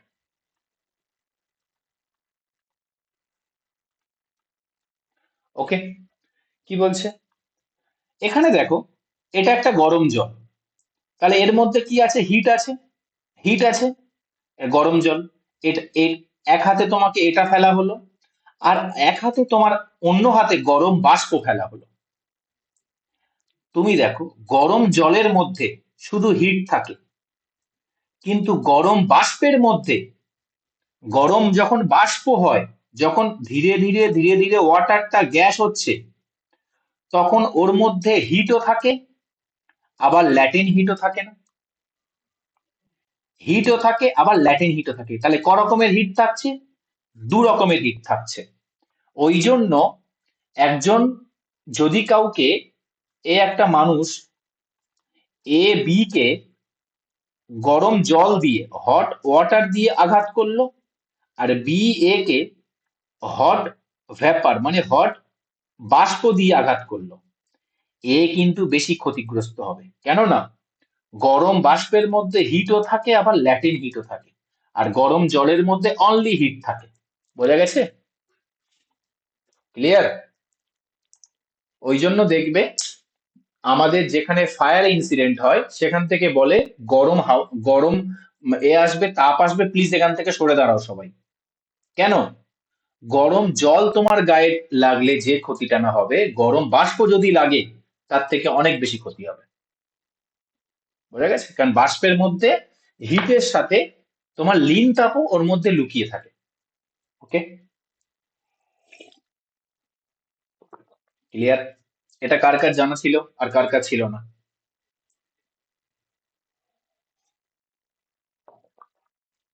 চলো।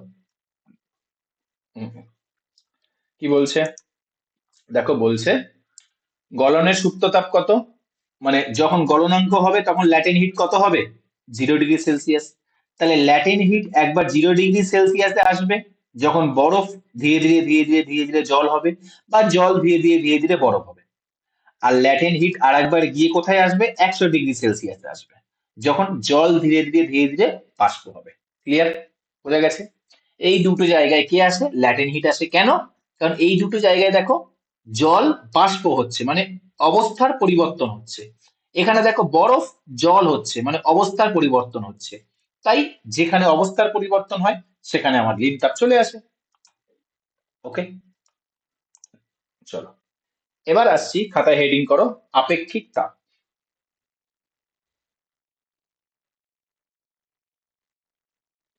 ঠিক আছে,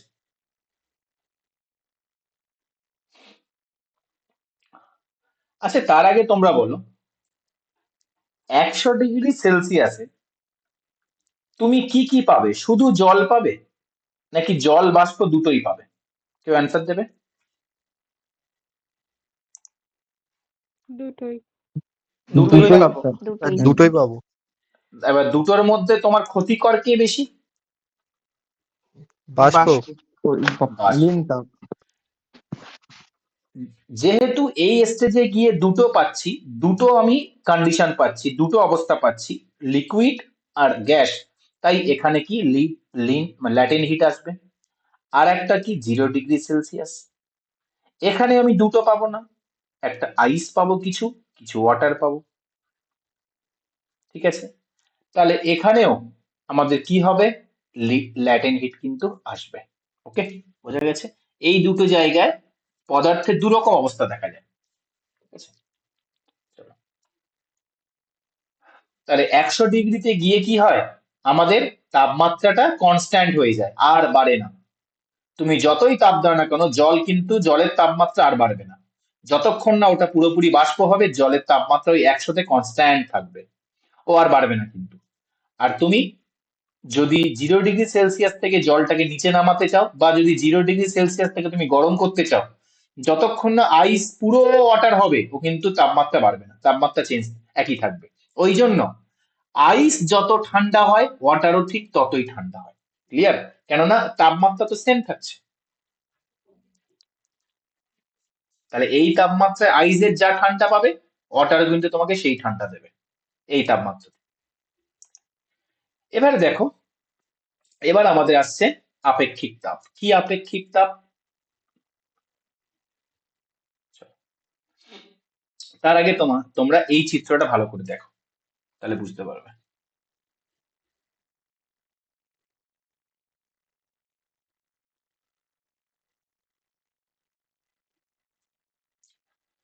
কি হচ্ছে? স্পেসিফিক হিট ক্যাপাসিটি মানে কি? আপেক্ষিক তাপ। ঠিক আছে,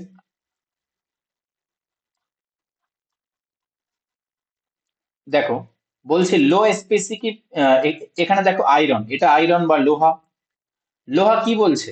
যে oh no I am super hot already, তখনই জল কি, এটা থাকে ওয়াটার ব্যাগ না, ওয়াটার ব্যাগ। ওয়াটার ব্যাগ কি বলছে দেখো, একদম কুললি কোল্ড ড্রিঙ্কস নিয়ে বলছে bro I am still hardly warm, আমি প্রায় গরম হইনি বললে চলে, I I warm up slowly, আমি এখন ধীরে ধীরে ধীরে ধীরে ঠান্ডা মানে গরম হচ্ছি, আমি তো এখন ঠান্ডাই আছি। কেন এটা বলছে? তুমি দেখবে যখন তুমি কোনো একটা নির্দিষ্ট তাপমাত্রায় একটা একটা লোহার টুকরোকে ফেলবে, আর আর একটা তুমি জল জলের একটা পাত্রে জল রাখবে, দেখবে বরফ খুব তাড়াতাড়ি গরম হয়ে যায়, আর জল দেখবে ধীরে ধীরে ধীরে ধীরে গরম হয়। ওই কারণে গ্রীষ্মকালে আমরা যখন বাইরে থাকি, সেম তো তাপমাত্রা, এখানে যা হিট এই জলেও তাই হিট, কিন্তু তুমি যখন জলে নামো না, তোমার খুব সুন্দর ঠান্ডা ফিল হয়। কেন? কেননা জল খুব ধীরে ধীরে ধীরে ধীরে গরম হয়, আবার ঠান্ডা হওয়ার সময়ও খুব ধীরে ধীরে ঠান্ডা হয়। কিন্তু কঠিন পাত্রগুলো কি হয়, পাত্র বা এই যে আমাদের যে পদার্থগুলো লোহা, বিভিন্ন আমাদের বাড়ির গৃহস্থলীর যে পাত্রগুলো, সেগুলো চট করে গরম হয় আবার চট করে ঠান্ডা হয়। যেমন কি, যে মানুষগুলো চট করে রেগে যায় সে চট করে ঠান্ডা হয়ে যায় না, কিন্তু যে ধীরে ধীরে ধীরে ধীরে রাগে, তার রাগ কিন্তু ঠান্ডা হতে অনেক বেশি সময় লাগে, তাই না? ঠিক তেমন এখানে জল যত আস্তে আস্তে আস্তে আস্তে গরম হয়, আবার ঠান্ডাও তত দেরি করে হয়। ওই জন্য তুমি দেখবে, তুমি যখন কোনো উনুনে তুমি একটা পাত্র বসাবে আর সেখানে তুমি জল বসাবে, তুমি দেখবে গরম হওয়ার সময় পাত্র আগে গরম হয়ে যাবে, আর জল দেখবে দেরি করে গরম হবে। ঠিক আছে? কি বানান, দেরি বানানটা ভুলে গেছি। রয় দিদি কি হবে, রয় দীর্ঘ না রয় হর্ষই? দিদি বলে দাও। দিদি। আপনি লেট লিখে দিন না, তাহলেই হয়ে যাবে। বলো না দেরি বানানটা, ও বোধহয় ভুলে গেছে, বলো বলো বলো। দীর্ঘই হবে। দেরি হয়ে যাবে, ঠিক আছে। তাহলে দেরি করে গরম হচ্ছে, কিন্তু এবার তুমি যখন হিটটা ক্যান্সেল আউট করে দেবে, হিটকে আর দেবে না, তখন দেখবে ভিতরের জলটা কিন্তু গরম থাকবে, কিন্তু তার আগেই পাত্রটা ঠান্ডা হয়ে যাবে। মানে কি, পাত্র গরমও তাড়াতাড়ি হলো ঠান্ডাও তাড়াতাড়ি হলো, কিন্তু জল ধীরে ধীরে ধীরে ধীরে গরম হলো, ঠান্ডাও ধীরে ধীরে হলো। এটাই হচ্ছে আপেক্ষিক তাপ বা স্পেসিফিক হিট। ওকে, দেখো কি বলছে। স্পেসিফিক হিট মানে হলো, মনে রাখবে, বা তার আগে তুমি এইটা মনে রাখো, ল্যাটেন হিটটার কথা আরেকবার বলি আমি, নাহলে। ঠিক আছে, আচ্ছা, ল্যাটেন হিট লেখো, স্পেসিফিক ল্যাটেন হিট বা আপেক্ষিক লিনতাপ, specific latent heat. Specific latent heat কত জানো? যখন এটা, এই ভি মানে কি, যখন বাষ্প করব, ঠিক আছে, মানে কি, এটা আগে লিখে রাখি আমি, 540 ক্যালোরি পার গ্রাম। এটার মানে কি, এটার মানে কি, এটার মানে হলো কোনো 1 গ্রাম, 1 গ্রাম জলকে, তুমি চামচে করে 1 গ্রাম জল নিলে, সেটাকে বাষ্প করতে হলে, সেটাকে বাষ্প করতে হলে তোমাকে 540 ক্যালোরি হিট দিতে হবে। ঠিক আছে, 540 ক্যালোরি হিট দিতে হবে। ঠিক আছে, তাহলে ল্যাটেন হিটের তোমার কি, তুমি যখন ল্যাটেন হিটটা দেবে, জল থেকে বাষ্প করবে কত, 540 ক্যালোরি পার গ্রাম। এবার যদি বলি ল্যাটেন হিট, এবার যদি তোমার পরীক্ষা অলরেডি প্রশ্ন এসছে যে আমি, তাহলে এখানে লিখে রাখো, 1 গ্রাম জলকে বাষ্প করতে হলে 540 ক্যালোরি হিট লাগে। ওকে, এবার আমাদের প্রশ্ন এসছে কি, সিম্পল প্রশ্ন এসছে, এটা তুমি, তোমার জানা থাকলে সিম্পল, গ্রুপ ডিতে প্রশ্ন রাখবে, গ্রুপ ডিতে 20 গ্রাম জলকে, 20 গ্রাম ওয়াটারকে বয়েল করতে কত হিট লাগবে, কত ক্যালোরি হিট লাগবে, বলো দেখি, এনিওয়ান? কত ক্যালোরি হিট লাগবে? কুইক।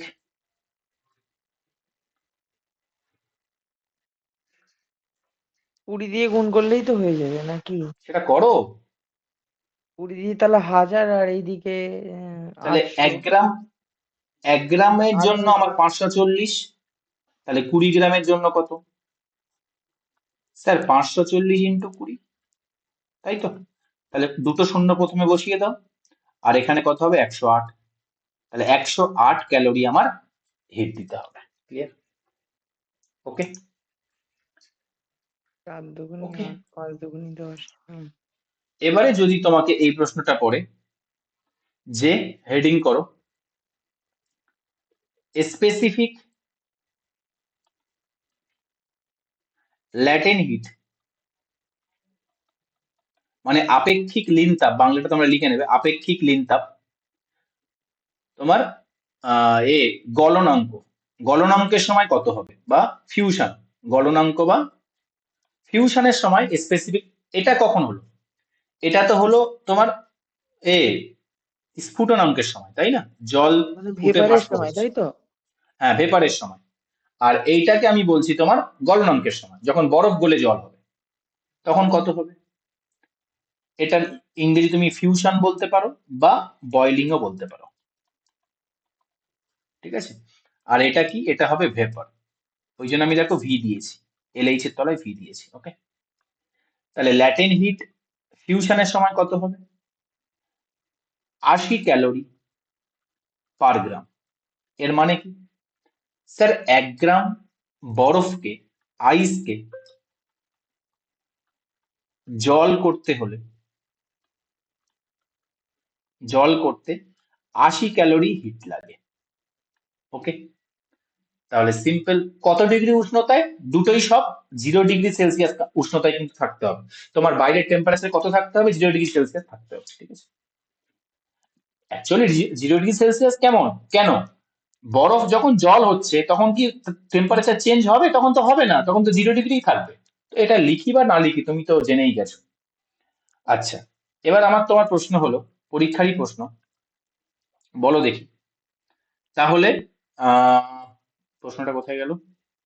হুম, 40 গ্রাম, 40 গ্রাম আইসকে জল করতে ল্যাটেন হিট কত লাগবে?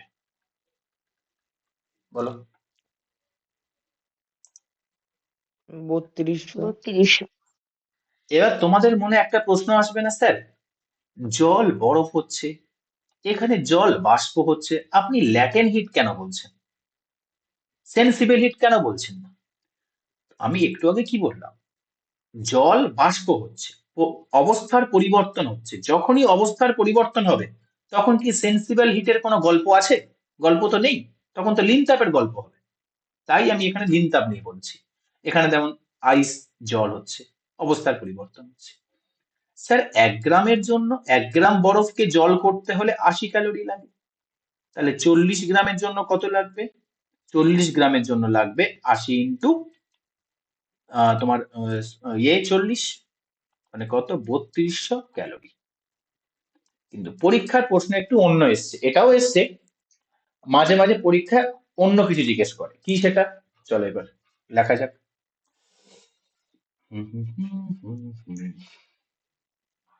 কোথায় গেল প্রশ্নটা, তারা খুঁজে বার করি। পরীক্ষায় প্রশ্নটা এটা এসছে, সেটা হলো লেখো 50 গ্রাম আইসকে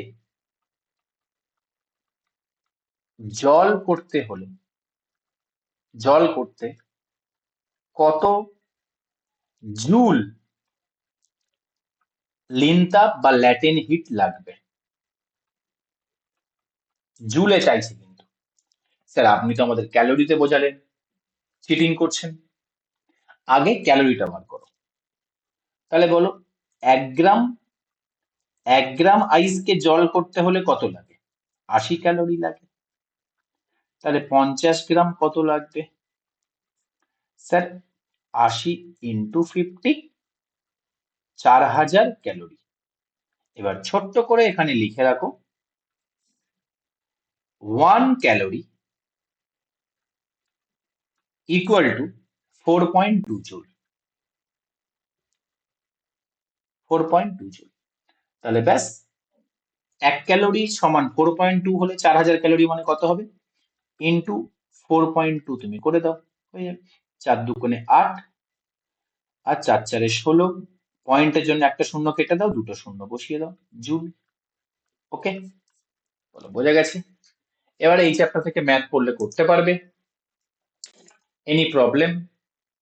শাহজাহান, এটা কি আমি করিয়েছিলাম আগের ক্লাসে? না স্যার। ঠিক আছে, তাহলে অ্যাড করে নিলাম। ওকে, খেল খতম, পয়সা কি হজম।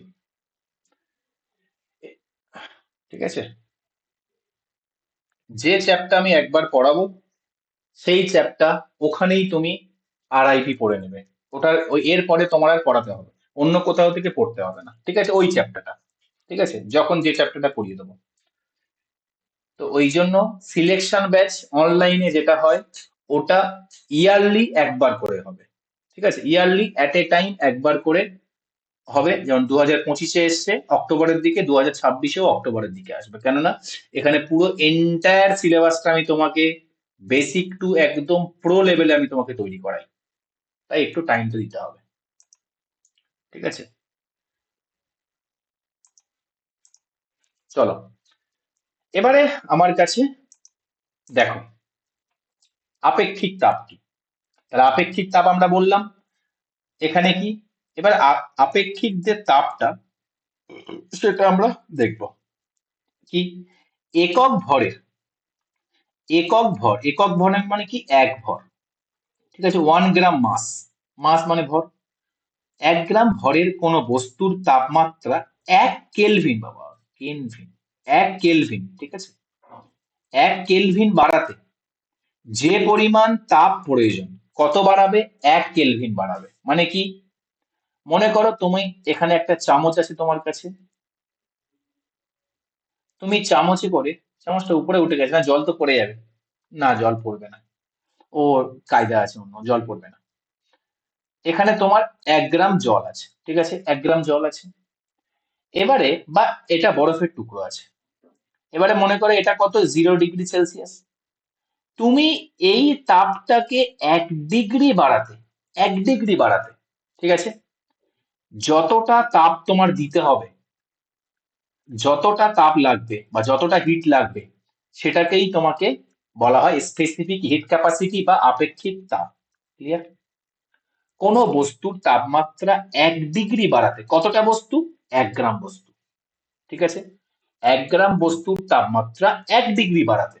তুমি বলতে পারো তোমার 1 গ্রাম, তোমার একটা পাত্রে কিছুটা জল আছে 1 গ্রাম, এটাও বলতে পারো, কোনো সমস্যা নেই, জল আছে। মনে করো এটা 10 ডিগ্রি সেলসিয়াসে আছে, তুমি এখান থেকে 11 ডিগ্রি সেলসিয়াসে যেতে চাইছো, ঠিক আছে, জল কত আছে, 1 গ্রাম আছে। তাহলে এর জন্য তোমার যে তাপটা দিতে হবে সেটাকে বলা হয় আপেক্ষিক তাপ। ওকে, একক কি স্যার, এসআই এ যদি বলো জুল কেজি পার কেলভিন, কেননা আমরা জানি এসআই এ হিটের একক কি, কেলভিন, ঠিক আছে। আর আমার আদার ইউনিট কি হবে বা সিজিএস এ কি হবে, আমার ক্যালোরি। ক্লিয়ার? ওকে, এখানে যেমন আমি বলে দিয়েছি 1 ক্যালোরি মানে 4.8 জুল। এইবারে কথা হলো, ভালো করে শুনবে, এই আপেক্ষিক হিট ক্যাপাসিটির মধ্যে এই কনসেপ্টটা লুকিয়ে আছে যে কোনো জিনিস যত দেরিতে গরম হয় তত দেরিতে সে ঠান্ডা হয়। ওই জন্য তুমি দেখবে আমাদের বাড়িতে যে বাবা মারা থাকে, ওনাদের কোনো হাঁটু, আমার মায়ের আছে, আমার মায়ের হাঁটু জয়েন্ট, এলবো জয়েন্ট, এগুলোতে এ করে, ঠিক এই কালারেরই ব্যাগ আছে যদিও, ঠিক আছে, এরকম একটা হট ব্যাগ কিনে রেখেছি। কেন, ওখানে জল গরম করে ওর ওর ভিতরে দেয়, দিয়ে ওটাকে উনি সেঁক দেন। ওকে, তাহলে কেন এটা করা হয়, জল কেন করা হয় স্যার, অন্য কিছু গরম কেন দেওয়া হয় না, কেননা জল খুব দেরিতে যেমন ঠান্ডা হয়, গরম হয়, তেমন খুব দেরিতে ঠান্ডাও হয়। ওই জন্য জলটা কি হয়, গরম জল ব্যাগের মধ্যে রাখলে ওটা অনেকক্ষণ ধরে সেঁক দেওয়া যায়, কেননা ওর আপেক্ষিক তাপ সর্বদা বেশি থাকে, অনেক বেশি থাকে। ক্লিয়ার? আর এটাই পরীক্ষায় প্রচুরবার প্রশ্ন জিজ্ঞাসা করেছে যে গরম সেঁক দেওয়ার জন্য হট ব্যাগের মধ্যে জল কেন রাখা হয়? পরীক্ষায় অপশন থাকে, জল সর্বত্র সহজলভ্য তাই, জল বিনামূল্যে পাওয়া যায় তাই, ঠিক আছে, আহ জল গরম করলে কোনো রোগ জীবাণু থাকে না জলের মধ্যে তাই, আর 4 নম্বরে বলছে জলের আপেক্ষিক তাপ বেশি থাকে। তাহলে কোনটা হবে? অপশন 4টা হবে। এটা প্রচুরবার পরীক্ষা প্রশ্ন এসছে, বোঝা গেছে? মনে থাকবে? ভালো লাগছে ক্লাস, নাকি রাত হয়ে গেছে বলে বোরিং লাগছে? ওকে। স্যার বলছি ওই এসআই ইউনিট বললেন না জুল, ওই কেজি কেলভিন আর জুল কি একই নাকি? না, কেজি কেলভিন মানে কি, 1 কেজি, 1 কেজির একটা বস্তুতে 1 কেলভিন তাপ বাড়াতে তোমার 1 জুল তাপ দিতে হবে, ঠিক আছে? পুরোটা ধরে নিয়ে বলতে হবে নাকি? হ্যাঁ, ঠিক যেমন তোমাকে এদিকে যাবে ক্যালোরিতে, 1 গ্রাম বস্তুতে 1 ডিগ্রি সেলসিয়াস বাড়াতে 1 ক্যালোরি তাপ লাগবে। ও আচ্ছা। তাহলে এবার তুমি জুলে গেলে ওটা 1 কেজিতে আনো, 1 কেজির একটা বস্তুকে 1 কেলভিন বাড়াতে 1 জুল তাপ লাগবে। ওকে, ওকে, চলো। তাহলে এখানে কি, ওই জন্য দেখো লোহা কি বলছে, আমি খুব তাড়াতাড়ি গরম হয়ে গেলাম, কিন্তু জল কি বলছে, আমি তো এখন গরমই হলাম না কেন? Water has high heat capacity, মানে কি, যার আপেক্ষিক তাপ বেশি তার গরম ধরে রাখার ক্ষমতাও অনেক বেশি। তাই জলের আপেক্ষিক তাপ প্রচন্ড হাই বা প্রচন্ড বেশি, ওই জন্য যেমন স্লো গরম হয় তেমন স্লো ঠান্ডাও হয়, অনেকক্ষণ ধরে গরম থাকে। আর লোহারা কি, যেমন তাড়াতাড়ি গরম হয় তেমন তাড়াতাড়ি ঠান্ডা হয়ে যায়, ঠিক আছে? ওকে, ক্লিয়ার? নেক্সট চলো, নেক্সট এবার আমরা আসছি জলের জলের ব্যতিক্রমী প্রসারণ, মানে কি, এটার মানে কি? আচ্ছা, তার আগে একটু আমি তোমাদের একটা কনসেপ্ট বলি।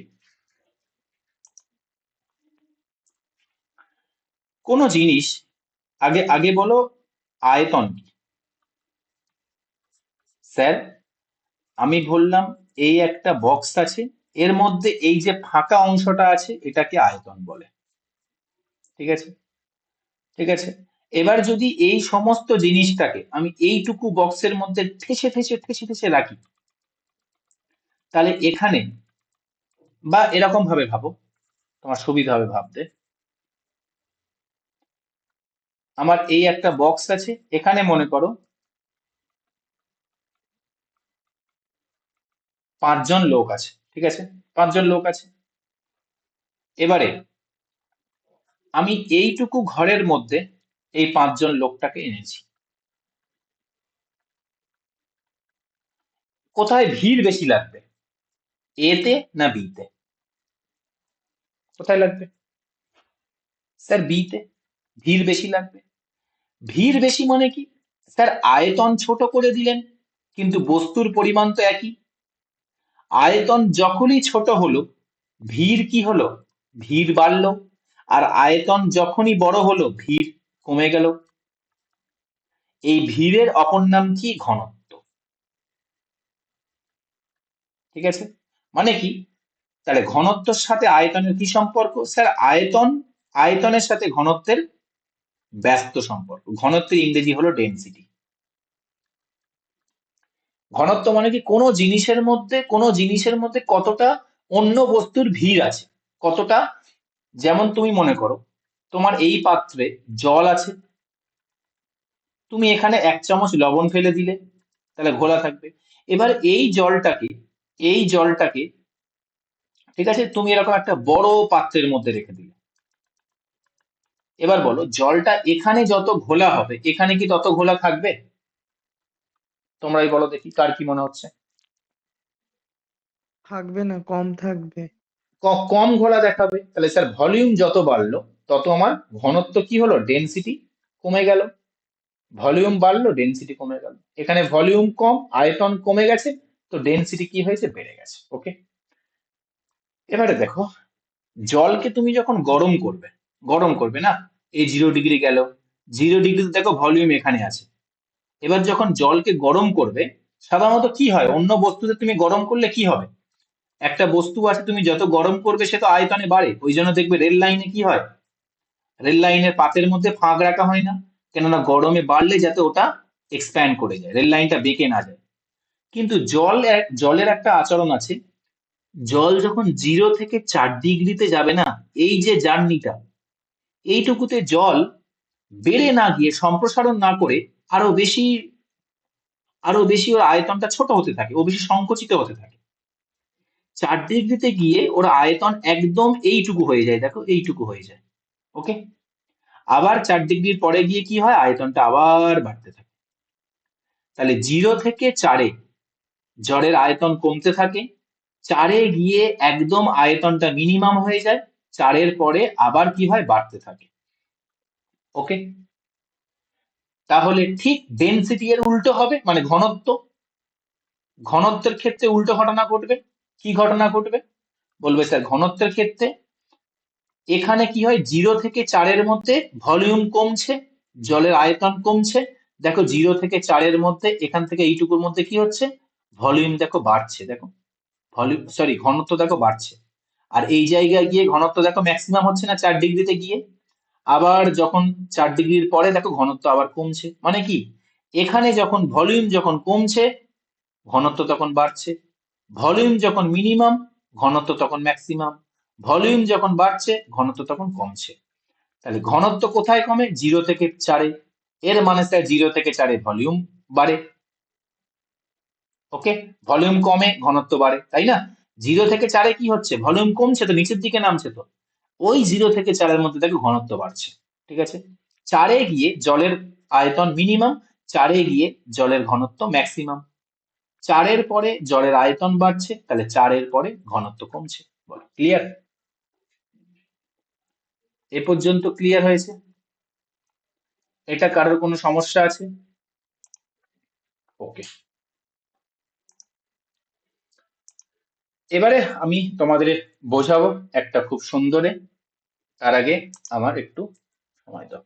ঠিক আছে, দেখো, মনে করো এখানে একটা পাত্র আমি নিয়েছি, এই পাত্রের মধ্যে জল আছে, এই পাত্রের মধ্যে জল আছে, এই যে আছে, দেখো এই যে পাত্রের মধ্যে জল আছে। বরফের কতটা অংশ নিচে আছে, প্রায় 90% জলের নিচে আছে। ঠিক আছে, আর জলের উপরে কত আছে, 10% আছে। ঠিক আছে, ওকে। তার আগে আমি তোমার একটা কথা বলি, যখন বরফ গলে জল হয়, তখন না আয়তন 10% কমে যায়। ঠিক আছে, আর যখন জল জমে বরফ হয়, তখন আয়তন 10% বৃদ্ধি পায়। এটা মনে রাখবে, ঠিক আছে, বৃদ্ধি পায়। এবার দেখো, এই বরফটা জমে যখন, এই বরফটা জমে যখন জল হলো, বরফ ছিল এখন কি হয়ে গেল, জল। কিন্তু ওয়াটারের লেভেল কোনো চেঞ্জ আছে? বলবে স্যার ওয়াটারের লেভেল কোনো চেঞ্জ হয় না, জলের স্তর কি হয়, অপরিবর্তিত থাকে। কেন? কেননা এইটুকু কত আমরা দেখেছি এখানে, যেটুকু উপরে ভেসে আছে সেটা কত, 10%। এবার যদি, আর নিচেরটা কত, নিচেরটা 90%। তো যখন বরফটা গলে জল হলো, তখন তো বরফের আয়তনও 10% কমে গেল, মানে উপরটা কি হলো, উপরটা কোনো এফেক্ট ফেলতে পারলো না, এই 10%ই আয়তন তো কমে গেল।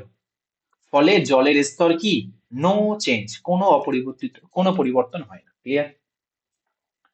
তাহলে জলের মধ্যে বরফ গলে গেলে জলের স্তর কি হয়, কমে। এটা অনেকবার পরীক্ষায় আসে, কমে যায়, বেড়ে যায়। অনেকে ভাবে স্যার বেড়ে যাবে, না, কোনো চেঞ্জ হবে না, জলের স্তর অপরিবর্তিত থাকবে। কেননা যেটুকু বরফ উপরে ভাসছিল সেটার আয়তন তো ওই অত পার্সেন্টই আয়তন তো কমে যায়, বরফ গলে জল হলে 10%। ক্লিয়ার? নাম্বার 2 প্রশ্ন, জলের কত অংশ নিচে থাকে? জলের কত অংশ বরফের কত অংশ জলের নিচে থাকে? বলবে স্যার 90%, আর 10% থাকে উপরে। ঠিক আছে, যেটুকু উপরে থাকে ওটাই চেঞ্জ হয়ে যায়। আচ্ছা, ডেনসিটি মানে ঘনত্ব সমান সমান কি? ভর বাই আয়তন। ঠিক আছে, এগুলো সব জল করে নেবে। ঠিক আছে, ওকে, চলো এবারে এইটার অ্যান্সার বলো। আমি তোমাকে আরেকটা প্রশ্ন দিচ্ছি, এটা তোমরা অ্যান্সার বলে দেবে, দেখি কে বলতে পারে। এবারে আমি এখানে জল নিচ্ছি, আর এখানে আমি একটা বরফ নিয়েছি।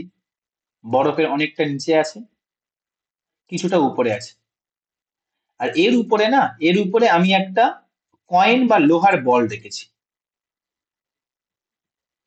এবার বলো তো, এবার যখন বরফটা গলে জল হবে, তখন জলের স্তর বাড়বে, সেম থাকবে, না কমবে? এনিওয়ান স্যার বলো দেখি। সেম থাকবে। বাকি? বাড়বে। আর আর একটা বাকি, নেমে যাবে। নেমে যাবে। ঠিক আছে, শোনো, এই প্রশ্নটাও অনেকবার পরীক্ষায় আসে, ভালো করে দেখো। এই যে তুমি এর উপরে যে একটা ভারী পাত্র, ভারী লোহা রেখেছো, মোটামুটি একটা কয়েন রেখেছো, এটা তো এই বরফটাকে, এর তো একটা ওজন আছে, এর তো একটা ওয়েট আছে, তাহলে এই বরফটাকে কিছুটা হলেও তো নিচের দিকে দাবিয়ে রেখেছে, তাই না? তার মানে এখন আমার নিচে স্যার 90% থেকে কিছুটা বেশি পার্সেন্টের নিচে নেমে আছে, মানে 95% মতো। তার মানে স্যার জল 90% ডুবে থাকাকালীন জল যে লেভেল থাকে, উপরে কয়েন রাখলে জলের লেভেল একটু বেড়ে যায় নিশ্চয়ই, কেননা নিচে তখন 90% না 95% বরফের অংশটা থাকে, কেননা এ তো উপর থেকে একটু চাপ দিচ্ছে। ফলে জল যখন বরফটা গলে গিয়ে জল হয়ে গেল, তখন এই কয়েনটা, ছোট্ট পাথরটা নিচে চলে আসে, আর জলের স্তর কি হয়, যেটা আগে ছিল তার থেকে নেমে যায়, ওকে, জলের স্তর নেমে যায়, and this is very very important fact. বরফের উপরে মুদ্রা রাখলে, বরফ গললে জলের স্তর কি হয়?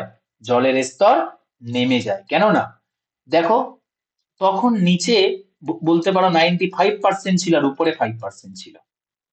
এবার যখন বরফ গলে জল হবে, ঠিক আছে, তো এটা তো সেম থাকবে না, এটা তো নেমে আসবে না, কেননা এ তো উপর থেকে আগে থেকেই চাপ দিচ্ছিল, ওই জন্য তো বরফ যতটা স্বাভাবিকভাবে উপরে থাকে ততটা তো মানে ছিল না, ওই জন্য জল কিছুটা উপরে উঠেছিল। তাই যখন বরফ গলে জল হলো, ওটা নেমে আসলো। এবার বলবে স্যার কয়েনটা তো নিচে থাকাকালীন জলটা উপরে উঠবে, এটা অতটাও ভারী কয়েন নয় যে জলটাকে উপরে তুলে দেবে। ওকে, তো জলের স্তর কি হবে? জলের স্তর নিচে নামবে। ক্লিয়ার? কনসেপ্টটা কেমন লাগলো? ওকে, এটা নিয়ে কিন্তু পরীক্ষা প্রশ্ন এসছে, এটা নিয়ে, তাই বলে দিলাম। ঠিক আছে, ওকে। আচ্ছা, এইটুকু আমি নেক্সট ক্লাস থেকে করাবো। ঠিক আছে, এখান থেকে চাপ আর এর থেকে আমি নেক্সট ক্লাসে কভার করে দেবো। আজকের ক্লাসটা অনেকক্ষণ হয়ে গেল, আর আমি মানে টানবো না, এটাকে গুলিয়ে যাবে, তাহলে নেক্সট ক্লাসে এটা কভার করে দেবো। ওকে, চলো, আমাদের আর 2-3টে টপিক বাকি আছে। চাপের সাথে টেম্পারেচারের সম্পর্ক, thermal expression, Newton law of cooling, এই 3টে হলেই হয়ে যাবে। আর একটা আছে যে আমাদের আইডিয়াল গ্যাস। এই 4টে টপিক বাকি, এই 4টে পোর্শন বাকি হিটের, এটা হলে কমপ্লিট হয়ে যাবে। চলো, ক্লাস কি বোঝা গেছে? ওকে, থ্যাংক ইউ।